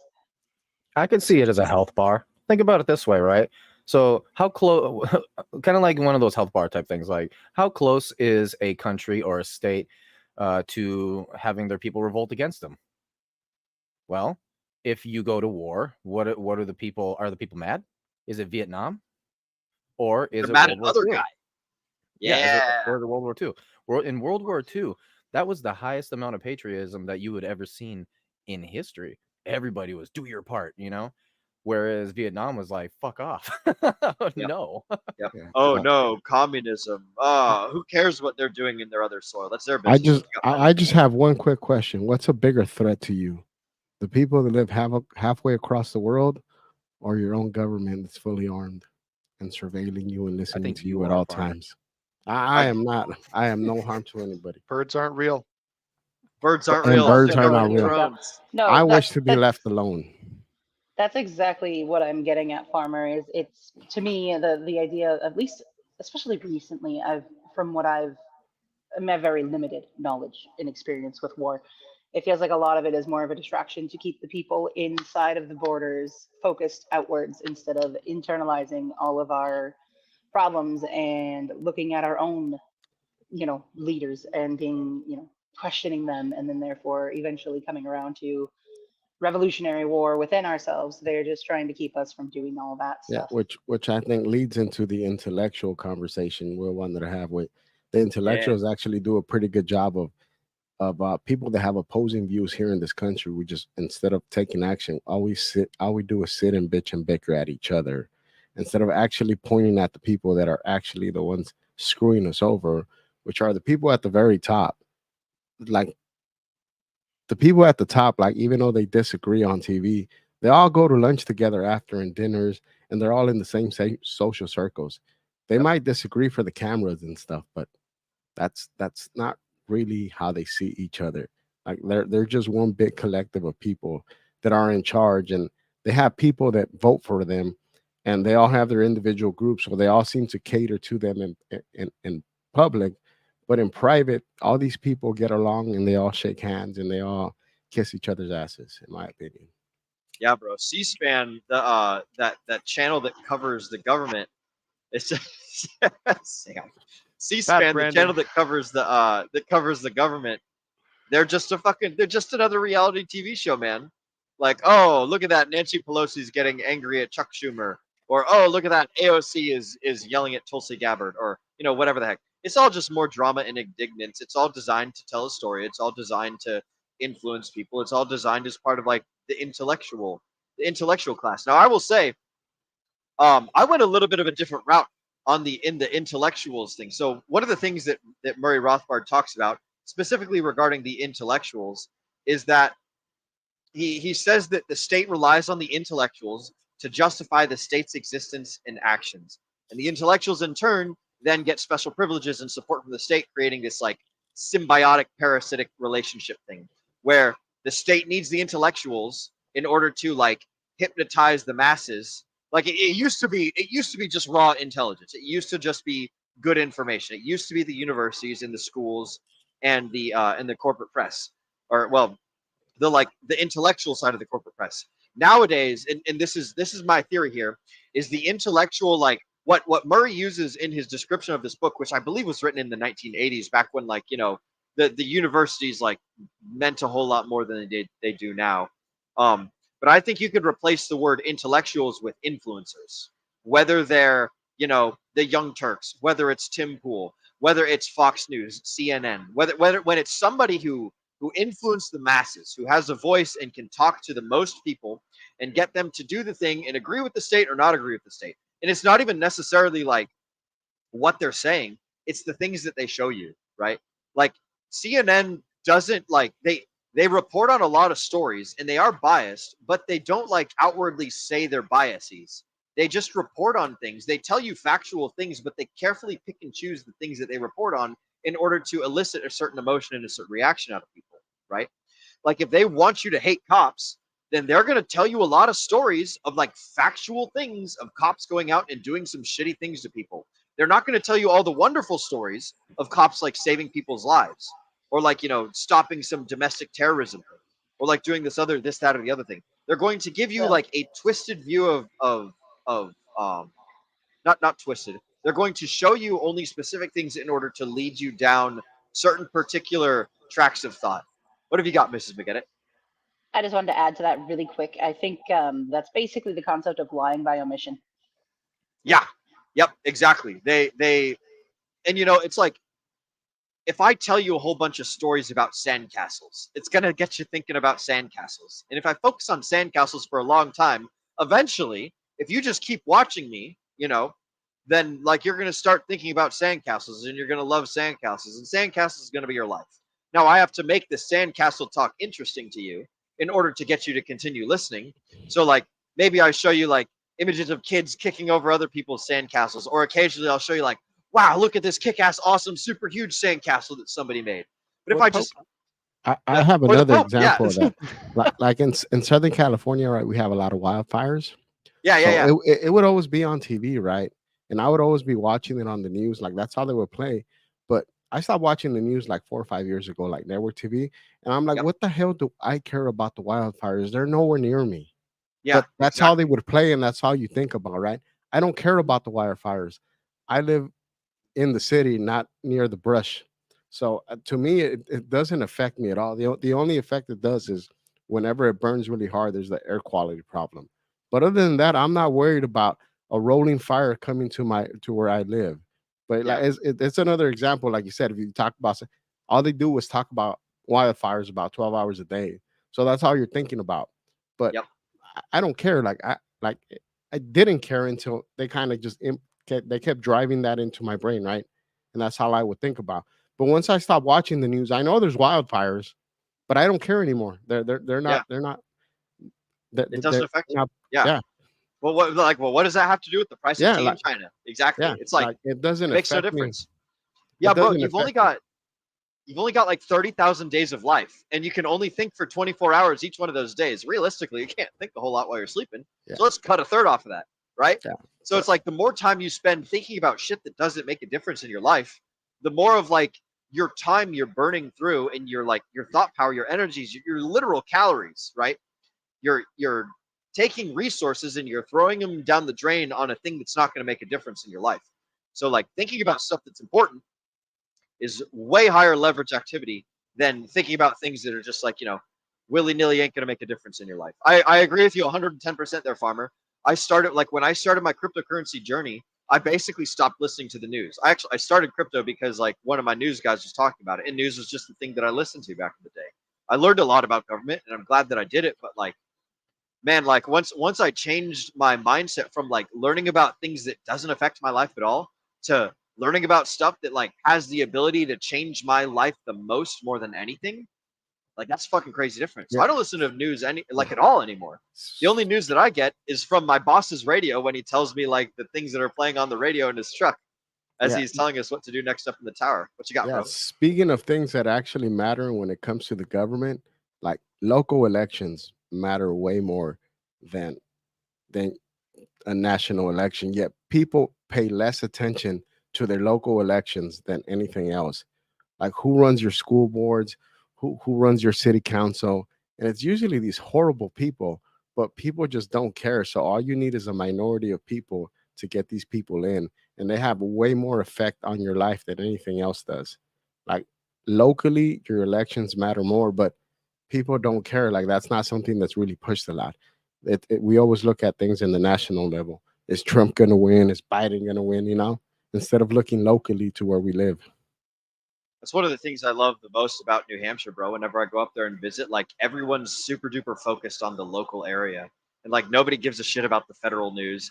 People barely even give a fuck about the state news. It's just like everyone is zoned in on what's happening right in front of them, and it's like, whoa, this is totally different from like everywhere else in the country that I've ever been. Yeah, it's like that's actually what matters the most. Like what values does your community believe in? And I think that's one of the things where we talk about the state ever-growing power, right? Where they try to dictate what values we should believe nationwide, and that's just not possible. Like we all have a wide range of beliefs, right? And we all end up in this country. You're free to travel, and you can end up in a community that fits what your beliefs are. But I feel like the government nowadays pushes that we should all think this one way, and if you disagree, well, then the government is going to use all the resources to come down on you. So the question I've got here is, it sounds kind of like you guys went the direction of influencers, right? Yeah, which makes sense because that is propaganda, right? Bro, we are the new religion, right? It used to be separation of church and state because the church was how they influenced the masses, right? Yes. Go ahead, church Nate. and state was definitely the correct way to do it. The direction that I went was actually because of the new god that is science, and the weaponization of science. So there's always statistical data that people are always bringing up, but it's kind of cherry picked, right? And it's cherry picked usually for something that influencers can then use as propaganda. So when he was talking about intellectuals, the first thing that my thought process went to was those people who create that, right? Who create the data for the influencers or the propagandists to now start using. So I don't know necessarily if the intellectuals are the the influencers. I think they're more so the actual intelligent people behind the statistical data that's given to the influencers. Yeah. Ooh, given to them in such a clever way that when the influencers get a hold of them, the influencers like truly believe in it. And they don't have to be told like, hey, walk in this line and say these things, because the influencer's like, oh, it comes from Science Man. Science Man is objectively correct and true. Well, when they brought up about religion, the church used to be a very big influence, right? To me, it's still religion. Like a lot of the lefties and the government is their religion. They're willing to do whatever their big daddy government tells them. Like to me, that I see that as the new religion, which is why I think the communists right there, one of their stated rules is that to get rid of our religion, because religion conflicts with the state. Yeah. And so if the state wants absolute power, then one of the ways to achieve that is to get rid of organized religion, and then you yourself become the religion. You yourself are the top. Like nobody questions you, and you kind of get worshipped. And I see that a lot in people that have a very liberal mindset, where their government is their religion. They don't think they're in a religion. They're more like in a cult, but it is like cultist religion to them. Like that's what they're in. Yep. And there's only room. There can be only one. It's like the Yeah. Highlander. It fills that like gaping hole in your soul or in your essence or whatever. Yeah. Where it's like we I all gotta remember fill that that TV with something. series. I remember Yeah, that bro. TV series on, I think it was Channel 5 on Saturdays. I'll take your word for it. I have no idea, my friend. But we all need that. We all need that something, deep inside of ourselves. We got to fill that like that purpose, that Messiah complex, that not Messiah, that like worship gene, as Sami likes to describe it. We all have this like this innate desire to like Believe in something. believe in something, some higher power, some better system, whether it's cryptocurrency, or whether it's communism, or whether it's Christianity, Islam, Judaism, Taoism, whatever, right? We all need that like that sort of that raison d'etre, right? That reason to exist. And when you've got two things conflicting, then daddy government's like, can't be having that. You gotta fall in line with the one that we want, so that way you can do the things that we want you to do.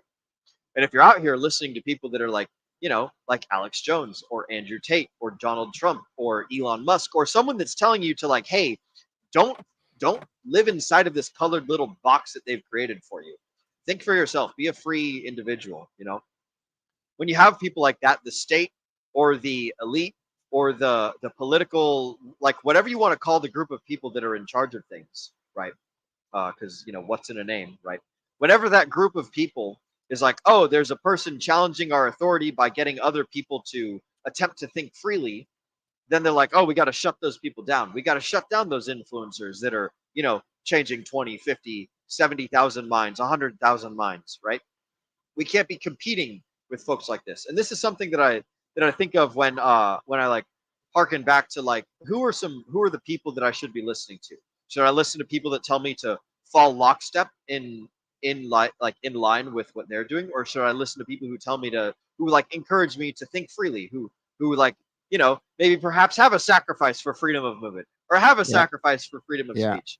I think the most tyrannical people in the world are people that want to dismiss dissenting opinions from what they believe in. Yeah. Like if we can't have a conversation, then but that is what the status is. They don't believe in dissenting opinions. It's like, follow what we have to say because we know better. Because I have this fancy, useless degree. I know better than you. So let me tell you how to live your life and how you should live it. Because I have this paper that this university gave me for attending these classes and wasting my time there for the most part. Like these people really think they're better than you because they have a piece of paper. To me, it's a worthless piece of paper. Unless you're like an engineer or a doctor or something that actually contributes. Most people with degrees out here are worthless. But yet, because they have this piece of paper, they believe they're better than you and that you should do as you're told. Even though a lot of these people that say they're educated, right? They make less than a blue collar worker does. They think that they should be able to dictate to you how to live your life just because of the fancy piece of paper they think they have.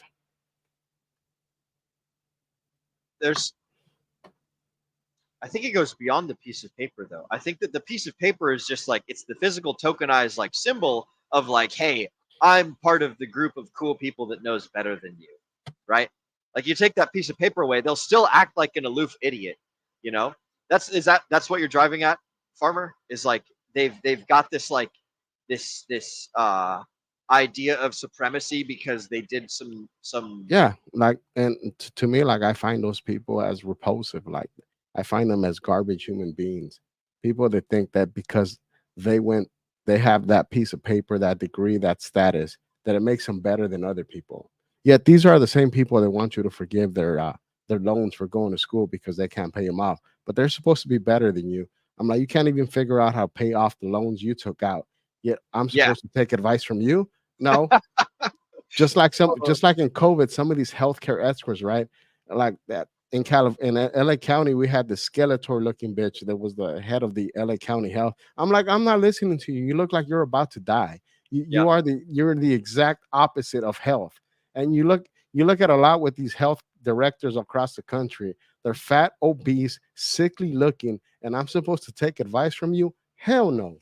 Yeah, I'm gonna take advice from a like a boxer or like a guy who Like, does a lot of jujitsu yeah, or like if I something. want to know about lifting weights, I'm gonna listen to Arnold Yep. Schwarzenegger. Like you listen to people that are actually experts in the field, but some people think they're experts in the field just because they have a piece of paper, and you're Yep. not. You're absolutely right. What you got, Sam? You're Yeah, I was muted. muted. Yeah. All I I'll know is back you up, farmer. I'm getting a camel. Fast Abdul is selling us all camels. We're getting camels, gentlemen. Fast Abdul believes in camels. He's willing to sell us camels. We can escape the government in the middle of the desert.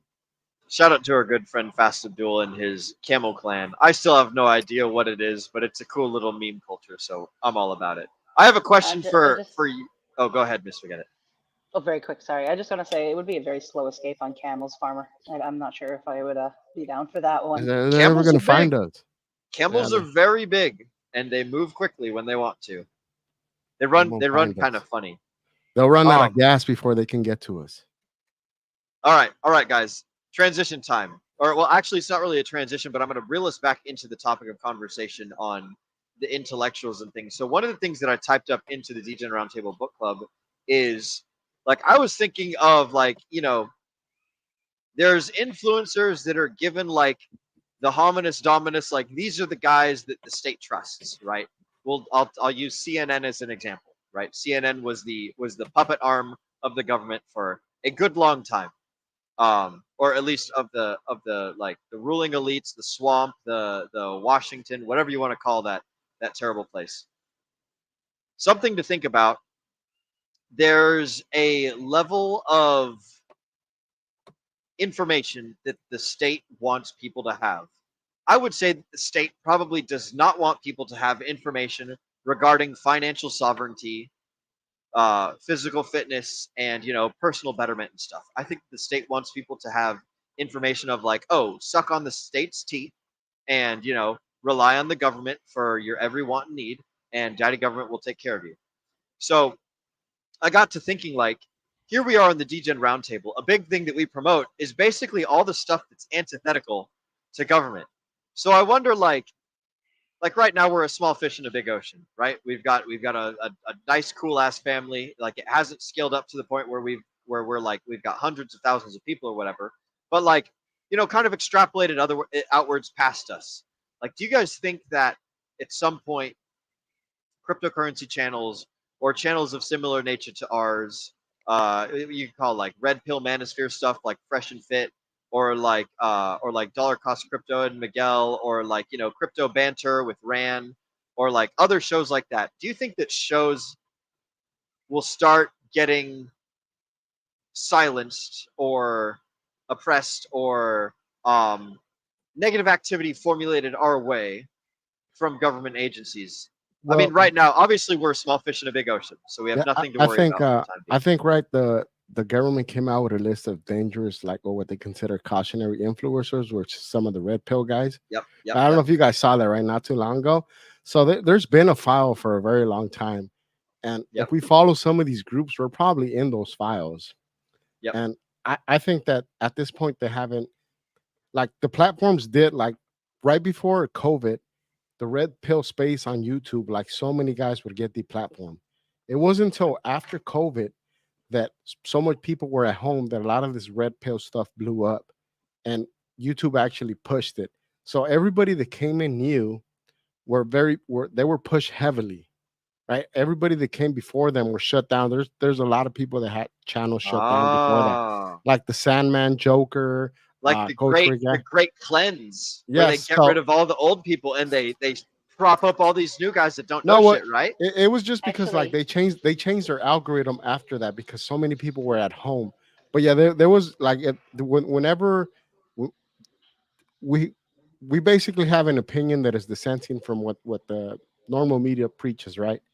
Mhm. Like yeah, and we come over here because we're able to discuss things that we're not able over there, and so they Yeah. did shut it down. And I think that if our space ever grows that big, then they will come after some of, like, whether it be some of the crypto guys. What is the government probably going to do? Like, if they're very very rich and influential, they're probably going to try to use the IRS to come after them to see if they completely paid for everything that from all the back years. So they have their ways of targeting people and coming after you, which I think is actually freaking crazy. Yep. The John McAfee experience. Oh shit. Who man, one of the biggest awards in journalism is being killed by the CIA. Have you guys ever heard of that quote before? It's like, you know, you're a good journalist when the government sends like their operatives out to silence you or something like that. Like the top journalism award. Have you guys ever heard that saying before? No? No, It's but basically like, I would say it's probably true.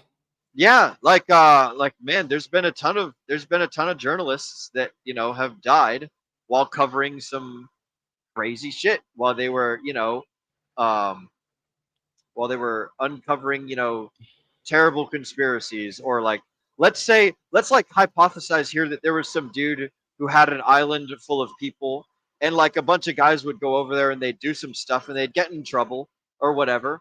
And then like, but it was all pretty secret. And then one day, like, it all started falling apart, right? Like, I would imagine they'd probably kill the people that were involved in that to silence them, so that way they couldn't, you know, say people's names. It'd make it look like an accident, make it look like a suicide. Or let's say you own a lot of Bitcoin and you're like, man, I don't like this country. I'm going to start talking out against it. And then, you know, you get taken into a Spanish prison, and then Yeah, like if you off you go. refuse to kiss the nanny goat, then somebody's coming after you. Yep. Yep. Like most people don't want, but like a lot of these world leaders, they argue in public too, but they're all kind of friends, and they're all in this circle, right?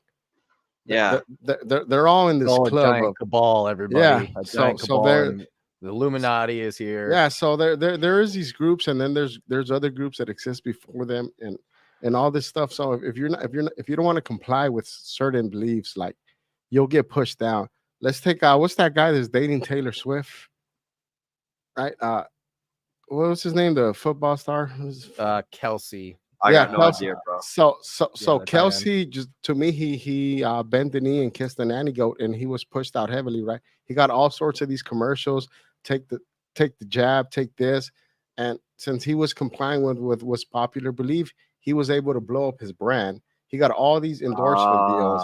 So like if you have a dissenting opinion, you're gonna get shut down. You're gonna be demonetized, deplatformed. You saw most people saw what happened to Fresh and Fit not too long ago, right?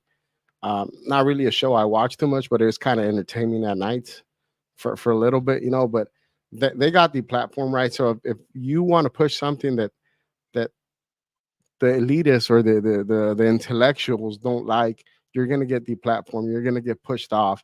The same intellectuals are the ones that run all the news organizations, all the late night TV shows. If you look at all the late night shows, they're all basically, they lean heavily left. And anybody that goes against that, it's not going to get on there at all. So you either have this opinion and we're going to help you, or if you don't have this opinion, we're going to crush you. Well, this And is that's- still going back to what I was saying, though, kind of the question that I proposed, which is, are the intellectuals the actual influencers that put out propaganda, or are the intellectuals ones who spin the narratives who then give it to the influencers? Well, like Kelsey, there are people that I guess it states it in the book, right, that they benefit from, the intellectuals benefit from the government, right? They're put into these positions. They have a monetary compensation.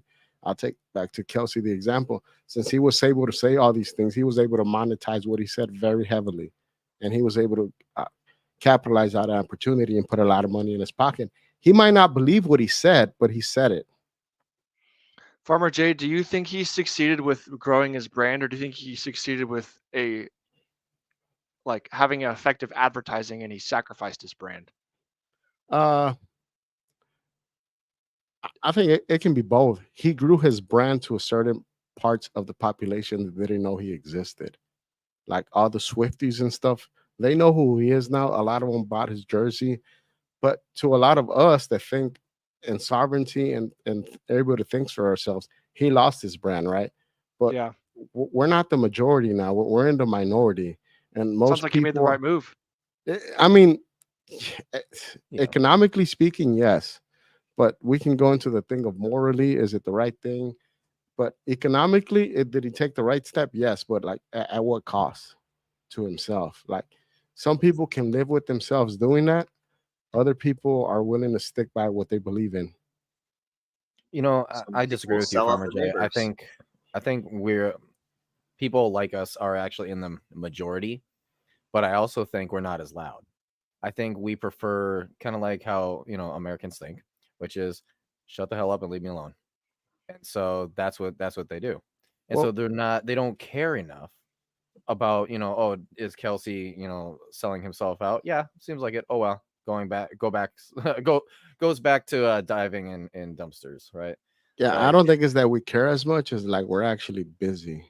And the people that yes, complain and bitch, the loud, like you said, the loudest people are usually people that are worthless and have nothing better to do than to protest and block roads and scream and yell and act like little children. yeah, yeah. I think that's what it actually is. The producers of the state are also generally the ones who don't influence things. So therefore, I guess you could call it the intellectuals, the ones who have too much time on their hands, too much time to think, right? Are the influencers.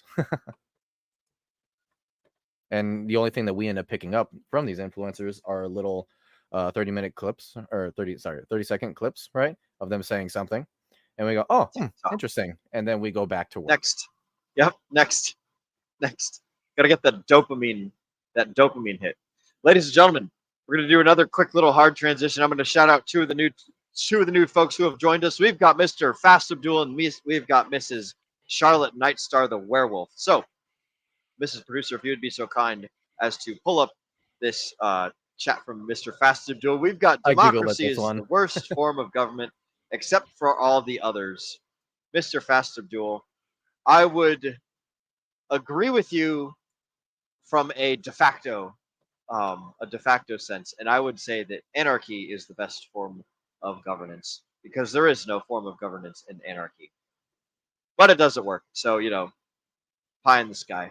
I will say that one of the nice things about democracy is it allows a multitude of people to live well, even though we don't have as much freedom as we want. We are objectively pretty damn good compared to the rest of the world. So shout out to you, Mr. Fast Abdul. Good comment there. Next up, we've got Charlotte Nightstar, the Werewolf.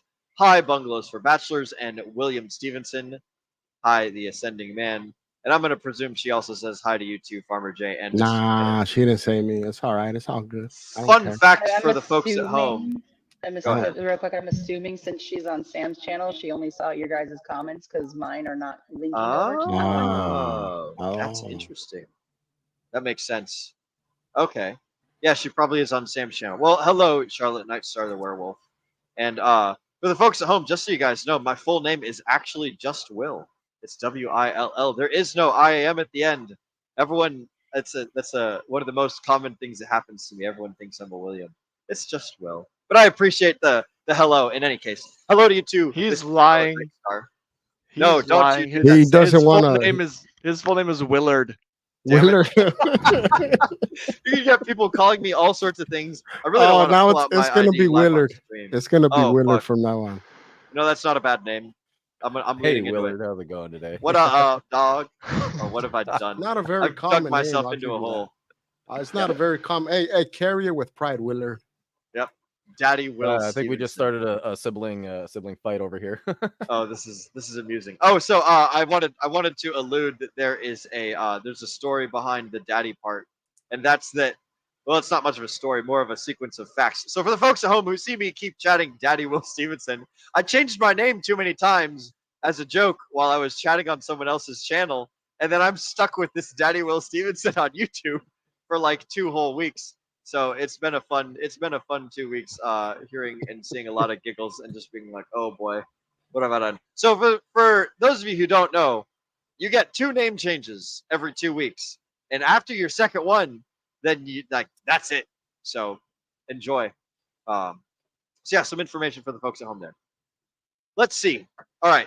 So the final thing that I wanted to ask you guys is, or at least on this topic, was, are you guys concerned at all about governmental overreach eventually making its way down to the people that we like, that are talking about things that we like to listen to? Or do you think that the truth will win out in the end? Yeah, I think the truth is going to win in the end. You can already kind of see what's going on right now. The cool thing about humans is that we've always had different types of government. All right. And every single time one doesn't work, eventually that government ends up imploding because the people revolt, and then they create a new government and they try something else. The latest example of that was probably the best working one currently is the Constitution of the United States. And now, unfortunately, that's starting to get a little overreached as well. And you can easily tell that because of Android 19 in 2020, right? But once that started happening, especially with the new technologies and all that, you go back to like 2008, right? And the economic collapse, bam, Bitcoin. Okay. And now there's a different way out of the dollar. All right. So that's a thing then. All right. You look back at Android 19, and then now all of a sudden, bam, here we are with these truth podcasts, right? That are going on Rumble. Okay. Or other alternative social media platforms now. So people ultimately, and this would go back to the health of the state, right? When it goes into wars, well, what kind of war are we looking at? Well, it doesn't necessarily have to be kinetic war. It could be an economic war. It could be a social war, right?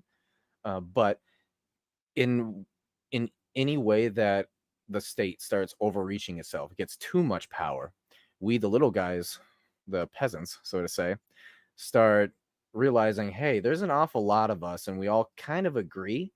We're not very loud, but we're kind of agreeing all together. Let's just either one, completely take over the state, and make a new state, or number two, just go away from the current state that we're in and go to a different state that we prefer, or just create a new one.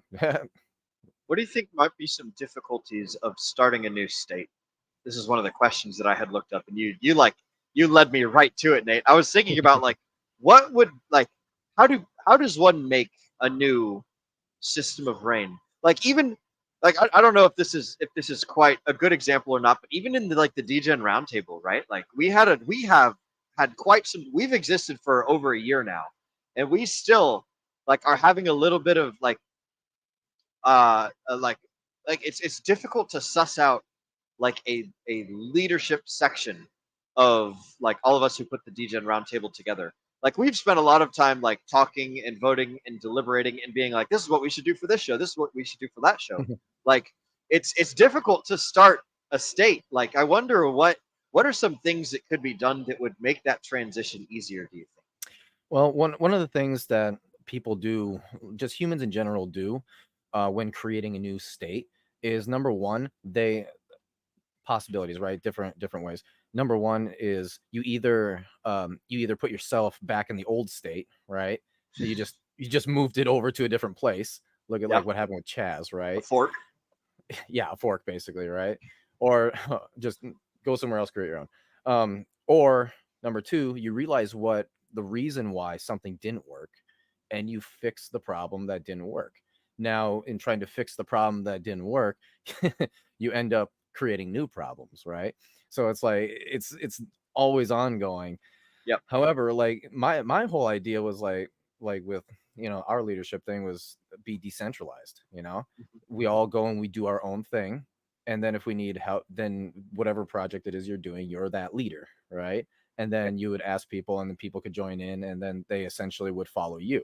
I thought that would be a brilliant idea. Obviously, the one and only issue comes up when we're voting on stuff of like, hey, we should go this direction with the channel, that direction, and we're like, we don't agree, don't agree, do agree, and it's kind of that sort of deal. That's where you can basically get a majority vote and then agree to disagree if that's the deal, right? And I think that was the best possible way, but we went a little bit of a different direction, and we're currently trying that one out. So it's all about just evolving and improving, creating new things. Yeah, the adaptability, right? What was that? Adaptability, right? That's just to be able to change. Yeah, changing to the problems as they arise. I will say you brought up a really good point though about like when you start a new thing, you're trying to solve the old problem, and in so doing, you bring up a whole new set of problems. It's like the devil you know against the devil you don't, and hopefully the devil you don't know is better than the devil that you did know. And having solved that one problem, Yeah, things in the start book, he getting actually better. goes through a bunch of different states that happen throughout history, and I think the last two that I was remembering was the United States and the Constitution, and then the one before that was the government parliament. Yeah, Or the British Parliament. My bad. That was, and he brought up some really good points about how it's like you're fixing the problems, yeah. and then it works for a while, The but then there's parliament always started as a check on the king, right? And then the parliament, like, it changed from being like, hey, let's hold the king back so he doesn't go around being a silly goose, to now it's like the parliament is an absolute necessary part of government. And now it's like, fuck, now we need something to check the parliament. I would make the same analogy with the court system. The courts went Yes. from checking the laws to actually rewriting some laws. Like, Yep. I don't know if any of you are familiar with like Mark Levin.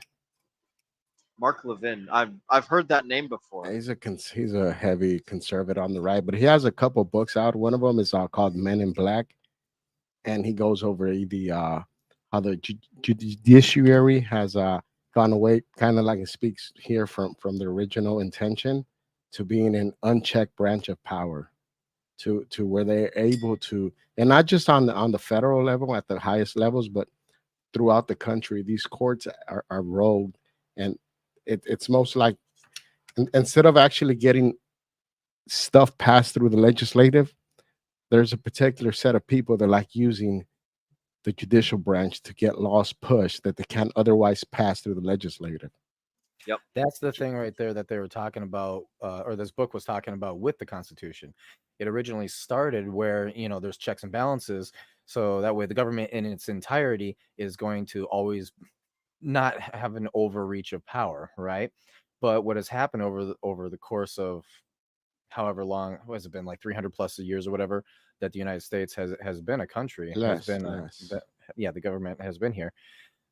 They've been making more and more wider, what's the word? Wider, more broad definitions of certain laws and stuff to basically allow the government to be like, well, technically we could do it, And we just covered that article last Sunday where we were talking about like, hooray! Now the three-letter agencies don't get to interpret the law and create the law anymore. It's back to the judges. So it's kind of like this one like pretty much unregulated government agencies creating laws and determining law and stuff to another slightly regulated government agency creating law and determining law and stuff. So, Farmer, did you happen to catch that stream where we were talking about where they just repealed the Charles? Yeah, Charles right. thing? Where these agencies can no longer make their own rules all willy nilly as they please. They're actually supposed to. The legislative branch is actually supposed to pass these laws. And instead, it seems like they've kicked the bucket over to these agents. Stuff they can't get passed, they kick it over to these agencies that write rules and regulations that are not law, but yet they compel you to. Yeah, they compel you to follow them like law. And when it comes to like particularly like let's say the ATF, if you're not found in compliance, they're going to throw your ass in prison. Yep, you better believe it. And the ATF can't write laws. All that they do is they just say like, hey, that sawed-off shotgun, that's bad. Like this regular pistol, A-okay, but this sawed-off shotgun, no, sir, you're going straight to jail. Or like they don't even take you to jail. Sometimes they'll just burn down your house in Waco and kill a whole bunch of women and children. But anyways, that's a rant for another show. Yeah. Listen, guys, this has been a fantastic show. I must say, we're coming up on this 2-hour mark. Do you guys have a there's one final question that I wanted to ask. After reading this book and having this discussion, has your guys' perspective of the state changed? And if so, how? If not, then what might your perspective be? And that'll be the last question. I'll toss it to you guys on the panel. And then after you answer the question, I want you to go ahead and say where the folks can find you and what sort of projects or things you got going on in the near future people can look forward to looking at. I'm going to start with my fantastic co-host, Mr. Nate McGettit. What have you changed your opinion on, or has your perspective changed on the government? And where can the folks find you? And what you got going on? Yeah, so in truth, it has kind of changed my perspective on the future governments, right? Because when you're looking at things, you're always like, well, maybe you could fix this, maybe you could fix that, and then it would start working. But this book has made me think, you know what, you're not really going to be able to technically fix a government.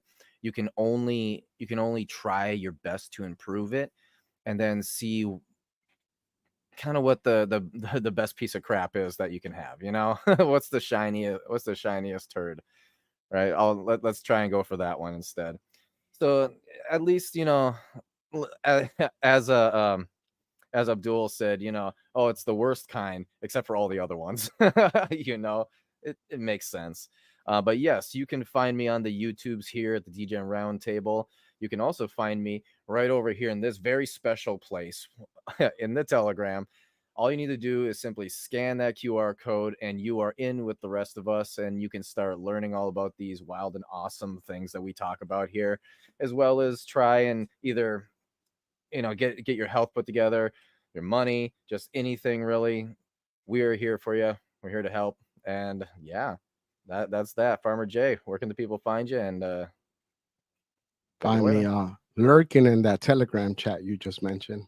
Uh, my final thoughts on the book. Yes, right below me that QR code. My final thoughts on the book. It just kind of reaffirmed my beliefs of what I've always believed, that there's something wrong with our system and the state. Uh, we have an overbearing state that tries to control us, and it doesn't like people that are free thinking. Those are just my thoughts, and I've always felt that way since I was young, which is I think that all men like to question authority, right? And we have that perspective of who are you to tell me what I should be doing? Like kick rocks. Like as long as I'm not hurting anybody, I should be able to make my own decisions, what's right for me and my family, and I don't need you imposing your will on me. Just leave me the hell alone. That's basically my thoughts on it. I like it. Excellent. Our producer, Mrs. McGettitt's sound system is down, so I will say you guys can find Mrs. McGettitt in the DGen Roundtable Telegram if you wish to speak with her or anything. Make sure you tag her there. I have dropped the link to join our Telegram. It is t.me/DRT join now, all one word. That's how you get into our Telegram. Her thoughts on the book, as best I can surmise, is she was happy to learn more about the government that she didn't know beforehand, and that she is not terribly fond of the government, but recognizes that, it is the best that we have so far, or something along those lines. Nate, if you can give me a thumbs up, excellent. Thumbs up, excellent, outstanding. I'm glad to Also, hear I'm going that. to add on too that when you do get into that Telegram, look up like at Mrs. McGettit and send her a bunch of Pokemon emojis and stuff.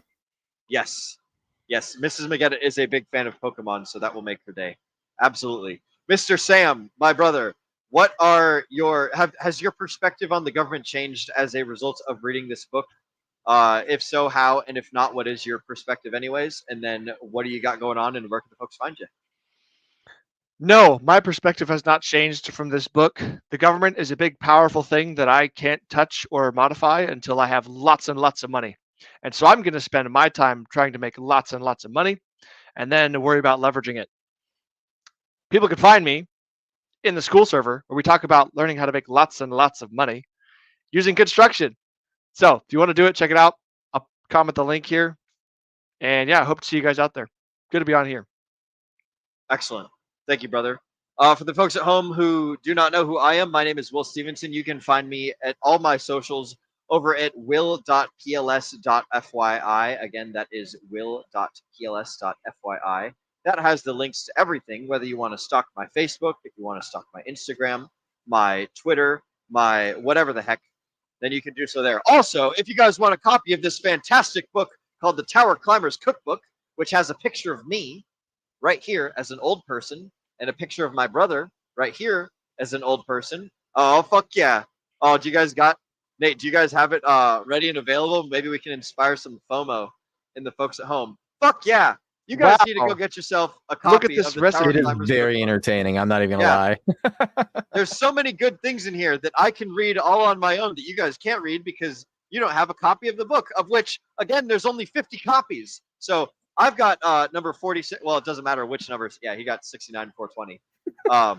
So excellent. I've got like 7 of these books here that are still available because one's for Agent J. So I've got 7 of them left. Sam's got a handful or so. If you guys want a copy of this book, then what you need to do is you need to reach out to either Sam or myself. You can get Sam on his school server. You can get me in the Degen Roundtable or any of my socials that you find at will.pls.fyi.